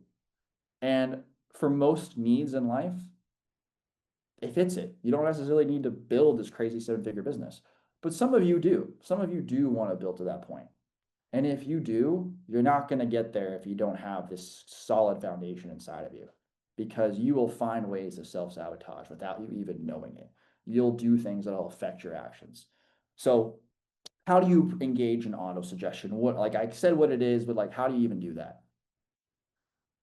You basically tell yourself things that you want to be. So the person you want to be, who is the person you want to be? And who you want to be should be a list of qualities and actions that maybe you have some of them, but maybe you want to have them to a greater degree. And some of those things you don't have at all. So let's just say that you think you're confident, but you're only confident sometimes. You're confident by yourself, but you're not confident around other people. An affirmation that can be done is basically saying, I am confident. I'm energetic. I'm sexy. I can do what I need to do. When I focus on something, I get it done. Basically, statements or words that reflect the type of person and decision maker you want to be. And if you say these with unwavering faith and confidence out loud to yourself in the shower, brushing your teeth, wherever, repeatedly, and you possibly even write them down every single day to a degree, you start to reinforce that. See, there's a barrier in your mind. There is the conscious mind, which is making decisions, looking at things, interpreting data, making decisions. That's the conscious mind. When you hear something on TV, you consciously listen to it and you interpret it and then you make a decision about it. But then there's the subconscious mind. The subconscious mind is actually deeper than the conscious mind. The conscious mind will actually get input from the subconscious mind. The subconscious mind is things that you naturally pick up. So you're growing up, you see how your parents react with each other. A lot of that is subconsciously. You subconsciously see how nice your family treat each other, whatever, so you treat people the same way. People that have broken homes and whatnot, they subconsciously picked up bad social habits from their family that then they do later on in life, right? You have conscious and subconscious. What auto-suggestion does is it breaks slowly. This is not something that happens overnight. It breaks slowly into the subconscious. And once it's in the subconscious, these beliefs, these understandings of what you want, who you are, what you do, that then reflects into your conscious mind of how you interpret data and make decisions. We've all heard the phrase, the glass is half empty, or the glass is half full. Two sides of the same coin. Your conscious mind takes in this data, but your subconscious mind is really the one that decides whether or not you look at this bottle and you see that it's half full or it's half empty. Best example I can give. So the better your subconscious mind is from having this programmed into yourself, these beliefs, which by the way, a lot of this is from childhood. I'm not going to go too deep into that, but we all lack things. Even where none of us had a perfect childhood, none of us have had a perfect upbringing. We have some strong suits, we have some negatives. It's up to us later in life. If we don't like it, we want to change ourselves. And we can do that through this process of auto-suggestion. It takes, honestly, about 1 to 2 months of doing this every single day, saying these multiple statements for about 2 minutes over and over to yourself of who you want to be, the goals you want to achieve with other wavering faith and confidence, for actually it to sink into your subconscious, for then to you be able to make different decisions and change things. It takes time. When I first started, it felt super uncomfortable. It honestly felt stupid. I was like, why am I even doing this? This shit is not going to do anything. But I kept doing it. And by month 2, I had noticed a big difference because I didn't even realize how much I was self-sabotaging myself early on and how much I didn't actually believe in myself as much as I thought I did. So by using this principle of auto-suggestion, I was able to, you could say, rewire the way that I make decisions. So now that when my conscious mind sees a problem, I don't immediately think that it's the end of the world, and I don't react to things as much, and I can make clearer decisions because subconsciously I have these foundational beliefs. So if you implement this, it's going to work. Now, the second thing is obviously believe. Once you believe these things, unreasonably so, you have to take action, and you have to take massive action. Like, that's the amount of action that it actually takes for something to work is probably 2 to 3 times more work than you actually think it is. I cannot tell you how many times I started a project thinking it was going to be pretty easy or was going to work quickly, and it didn't. It didn't. I encountered all these problems. It was like 2 to 3 times harder than I thought it was going to be, and required a lot more action than I originally thought. But once I put that action in, it ended up working out. So it's not enough for you to have this foundation. You have to be willing to put in that massive action. And sometimes it's unreasonably so. It's unreasonable to the normal person. And I mean normal person meaning the society trained person who has a 9 to 5 that's doing things. Because in a 9 to 5, you're told how to spend your time. Like your management, etc. They're telling you how to spend your time. Now, some of you are in positions where like you have a little more flexibility, like sales and stuff like that. But to a degree, you're still told how to spend your time. With entrepreneurship, there's no one to tell you how to spend your time. So you think you're taking enough action, but most of the time you're not. And then you're like, well, I did all this stuff and nothing's working.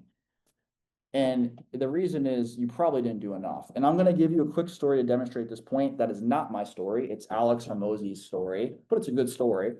Again, the person who wrote this book and a few others. So he was explaining how early on he basically operated multiple gyms. And early on, he was trying to figure out how does he get more customers for his gym? He was kind of struggling to get customers. And he had a friend who had a very successful business. It wasn't a gym business. I forget exactly what, but it was some sort of service-based business. And he asked his friend, hey, like, how do you get all these clients? And he's like, oh, well, I hand out a bunch of flyers. Like, I hand out flyers all around the area, and that's how we get our business. And it's worked really well. And he's like, oh, well, can you show me the flyer? What do you do? The guy told him. Alex was like, okay, cool. So Alex then went and printed off 2,000 flyers, might have been more, 3,000 flyers, and then spent the day tucking them in everywhere he could, like getting in and putting out 3,000 hours. 2 weeks later, he didn't get a single sale from those flyers. And he talked to the guy later, like he ran into him, and he was like, oh, the guy was like, how's it going with the flyer thing? And he's like, man, it doesn't work. And he's like, what do you mean it doesn't work? He's like, it doesn't work. And he was like, well, how many flyers did you use for your initial test? And he's like, well, I put out 3,000 flyers. And the guy goes, we don't test less for a test than less than 25,000 flyers. And Alex then went, oh. See, he wasn't putting in as nearly as much action as he thought he had to be putting in to make the thing work.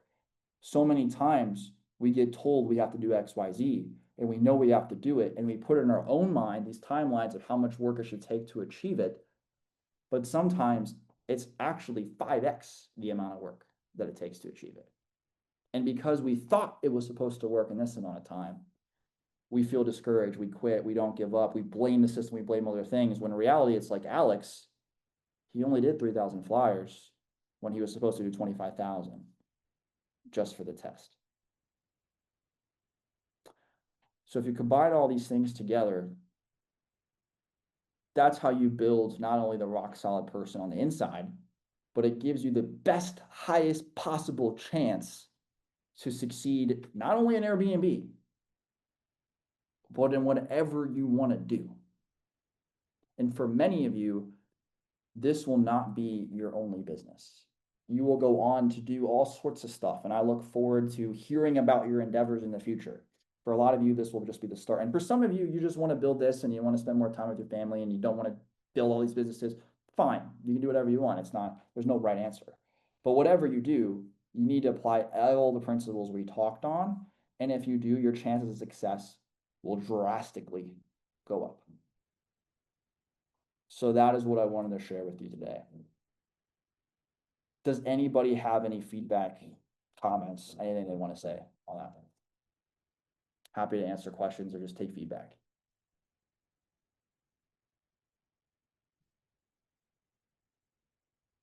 Thank you so much for the lessons that you provided today. This has been super, super helpful, and I think it could be applicable to everything in life and in business as well. Well, thank you so much. No worries. I appreciate that. Yeah, I mean, these are all lessons that, no joke, I have spent 6 figures in coaching to learn. And I have read how many books. And just because I know these things doesn't mean that I automatically implemented them all either. I went through a period where I knew it, but I didn't implement it. And I saw the difference after I implemented it. So that's why I'm so passionate when I explain these topics to get you to actually do what you're supposed to do. Because it's one thing if you guys took notes on this. By the way, this thing's recorded. I'm gonna share with everybody.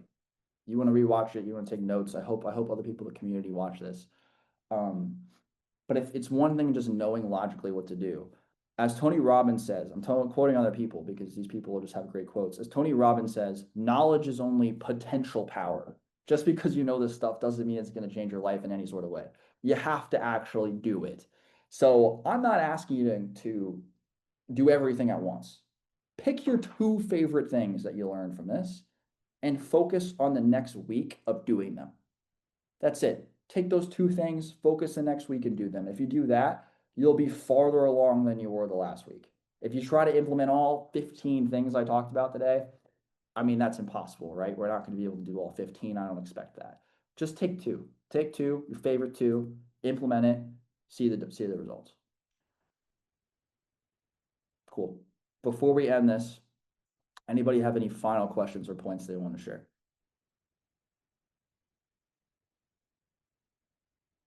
All right, in this video, I want to be going over some principles of networking, not just for Airbnb, just like daily general life of how you can meet the kind of people you want to meet to have the experiences you want to have, because leveraging networking for business is great, but you can actually leverage it for a lot of other areas. So the first thing we want to talk about is realizing what do you have to offer as an individual? Because when you meet somebody new and you're networking with them, there are things that you can bring to the table that can provide them value.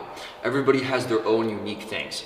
And it doesn't have to be anything crazy. It can literally be as simple as you're somebody who has a really great attitude and you're just really funny, or you're fun to be around and like high energy. That is valuable. That is a value you can bring to somebody that would make them want to be with you and network together. The best way to do this is to really kind of just like write a list of everything that you have that could be a skill set or something about you that makes you unique that you can bring to the table. So let me give you an example for myself, right? So there's physical things, and then there's also just like skill sets and general interests. So obviously from physical things, if you have like a cool access to a cool house, or access to a cool place, or access to a cool venue, these are obviously things that are valuable. But from a skill set perspective, let's just say that like, okay, I know a bit about chess, I can play pool, I pretty much can play every decent sport, pickleball, tennis, all of the wake surfing, wake skating, snowboarding, like I can do all of that stuff, right? So those are all skill sets that I can bring to me in a conversation that maybe I can relate with somebody with. I also know a lot about social media. I know a basic understanding of pretty much most online business models. I have deep depth and knowledge about the coaching industry, about the Airbnb, short-term rental arbitrage industry.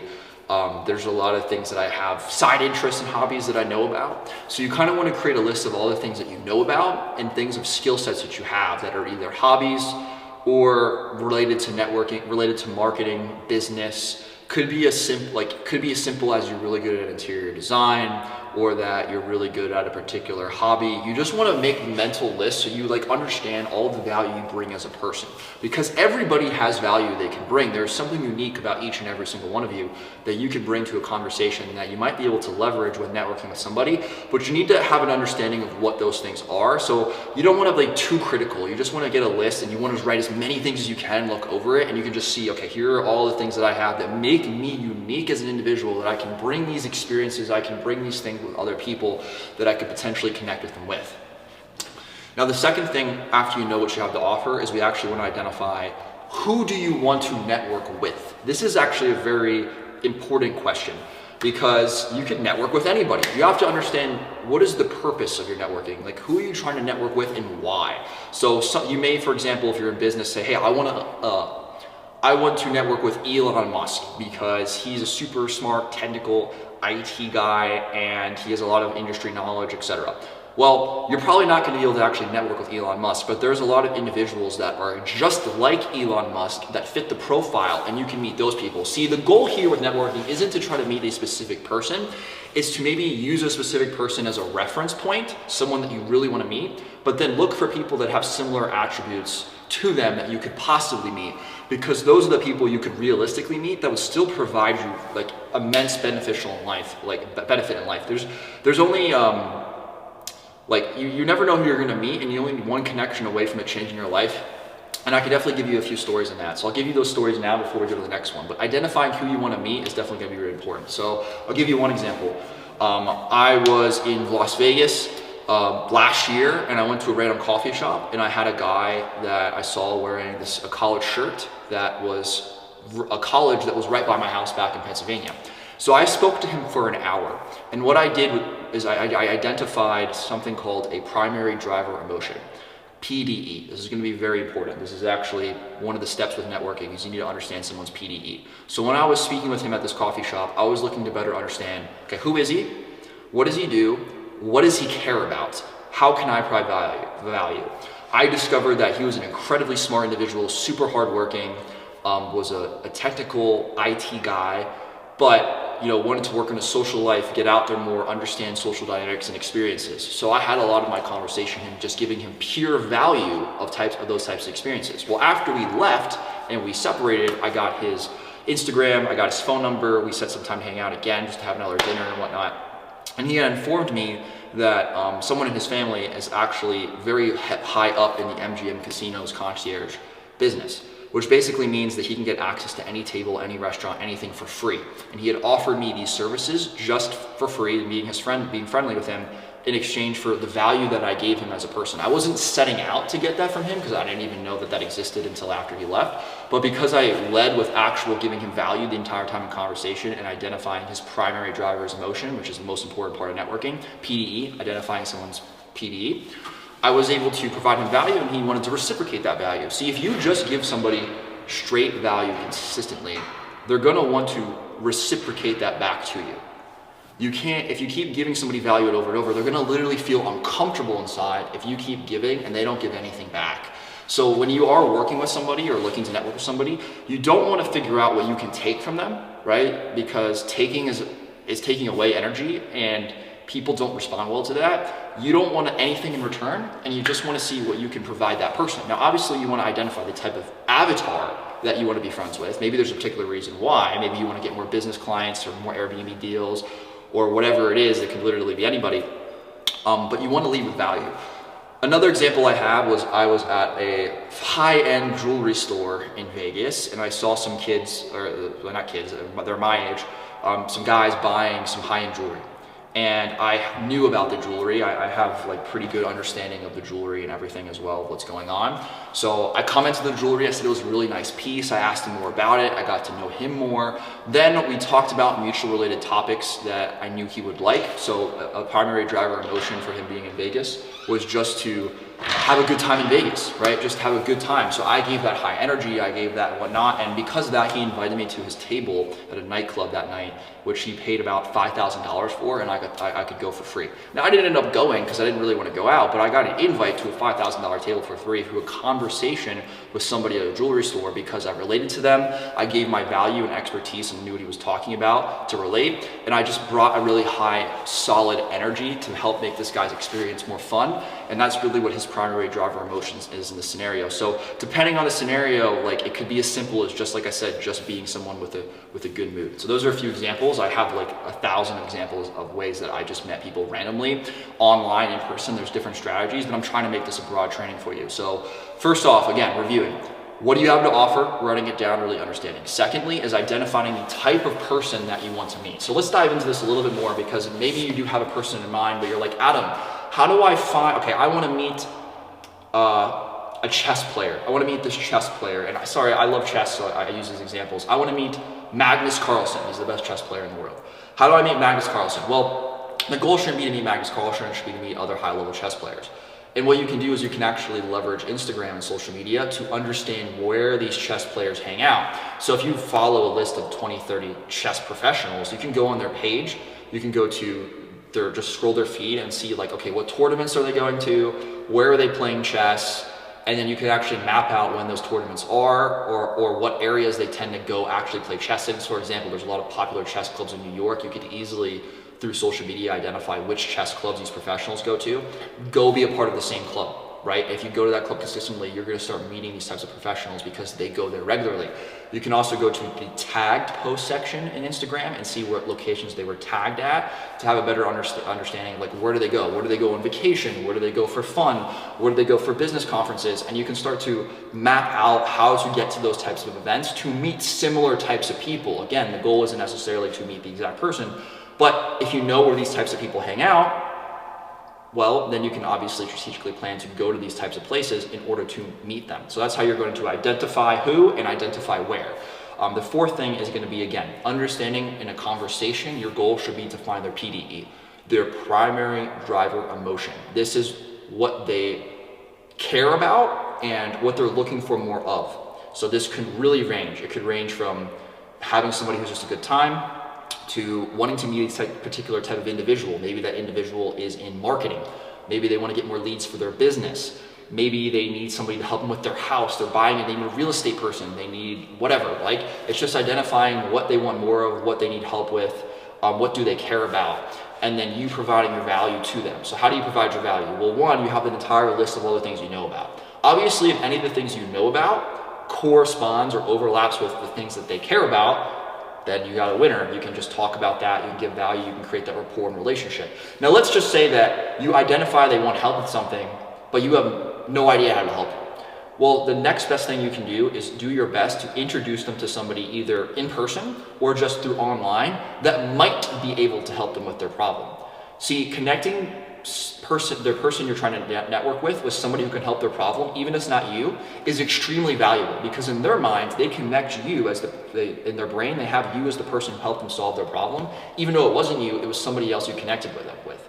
A lot of times, a lot of the good relationships I've made has just been connecting one person to another person, and because of that, they view me as somebody in high regard, and they want to invite me to things, and they want to help me out because I'm helping them out by connecting them to the proper person. So the more people you can meet, the more people you can have in your Rolodex, even if you don't know them directly, but maybe you saw an Instagram account that could help them, you could direct them to that Instagram account and try to set up a conversation or to help them. Again, we're just really beyond just Airbnb. This is just networking in general, how you can provide value.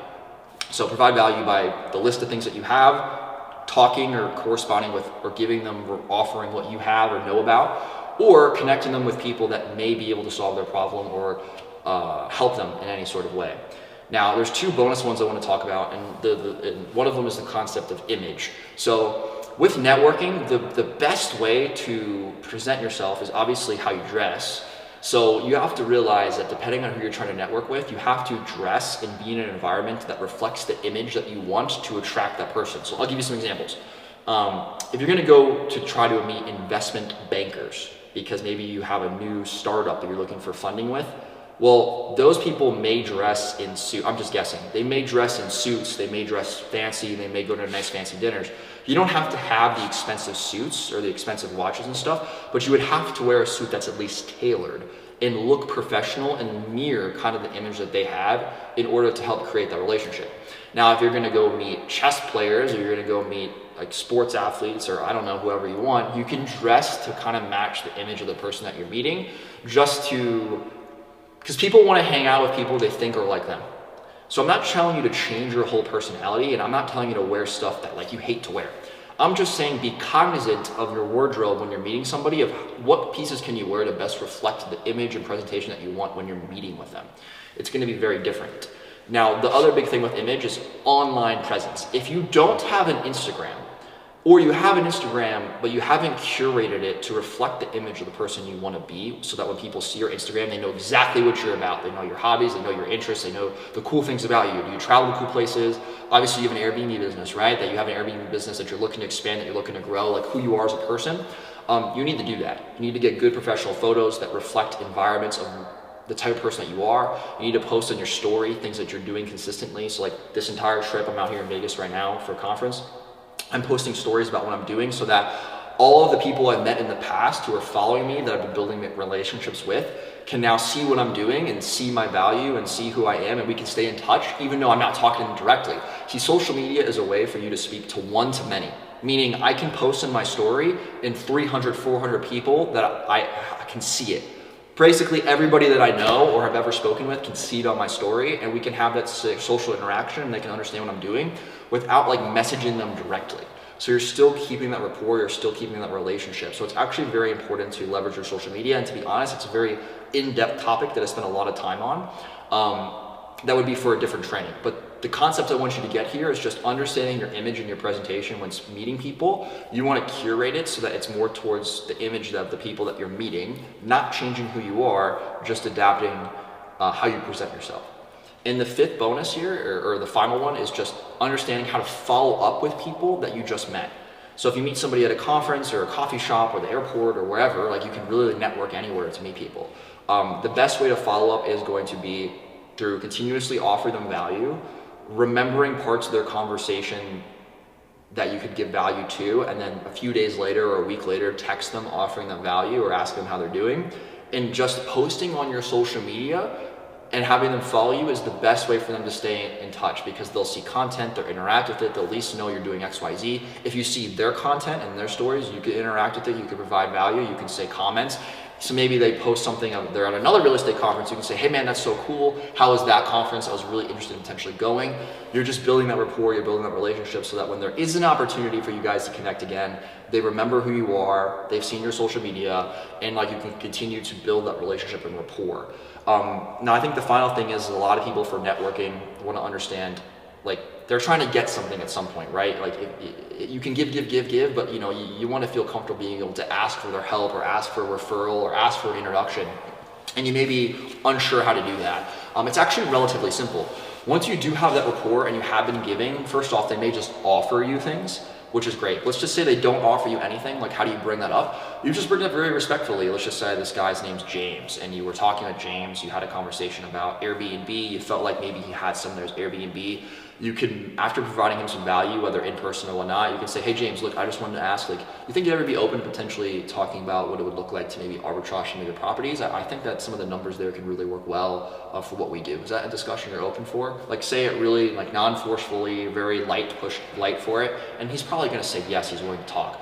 But it could be literally asking for anything. So you have to apply this to the concept of what you're networking for and what you're trying to ask for. You basically want to ask things in a very non-pushing, non-needy way, being very respectful. And if they say no, they say no. Don't worry about it. You don't need to press them. If they say no, then you can just keep following up and giving value, and they'll probably, like, give you what you want later in the future. Or you can always ask again respectfully in the future again, like next time you see them after giving value, and they may change their mind, or they may be more open to it, or you could ask for something slightly different. So the idea is to be direct, but not forceful, polite, and if they say no, don't act awkward, don't be awkward or anything. Like, you don't need to like oversell them on something. You can be just very direct and respectful about it, and ask if it's something they're open to, and then move on from there. And either they'll help you or they won't, but either way, provide value, continue posting on social media to build up relationships. So each one of these things you can really dive into more, so and go pretty advanced, but I wanted to keep this training very broad just to have you start thinking about things. So to re-go all of them one more time, recap. What do you have to offer? Identify who you want to target, the types of people you want to meet, leverage social media to find where those people hang out, and make sure you go to the same events, etc. Find their primary driver emotion when you're speaking to them, and figure out how you can either connect them with somebody who can help you, or look at your list of skill sets and how can you help them, or have that conversation and be that person that just provides value. And then keep in mind your image of how you're presenting yourself on social media in person, depending on who you're trying to speak with, and just understanding that you do want to consistently follow up via social media, or a few days to 1 week after, and every few months, like, hit them up to see how they're doing, and even be better if you hit them up to see how they're doing and provide some sort of value or invite. Another really final bonus tip here of how to provide value is to invite people to things. Invite people to things you know they can't go to. If you're doing something cool, like a dinner, a conference, a trip, invite somebody to that, even if you know that they can't go, because you're still offering them value, and they're still going to recognize that, and they're still going to think it's really cool and a nice gesture, right? I get, if someone offers me to go with them to Spain, I probably won't go, but like, I'll appreciate the offer and gesture, and I'll recognize that they offered that to me. So it'll make me want to offer them things in the future as well, to continue that relationship and networking, because they offered me like a cool thing to do. So if you're doing something cool, you could always ask your contacts that you met, etc., through social media or whatever, just to invite them to these things.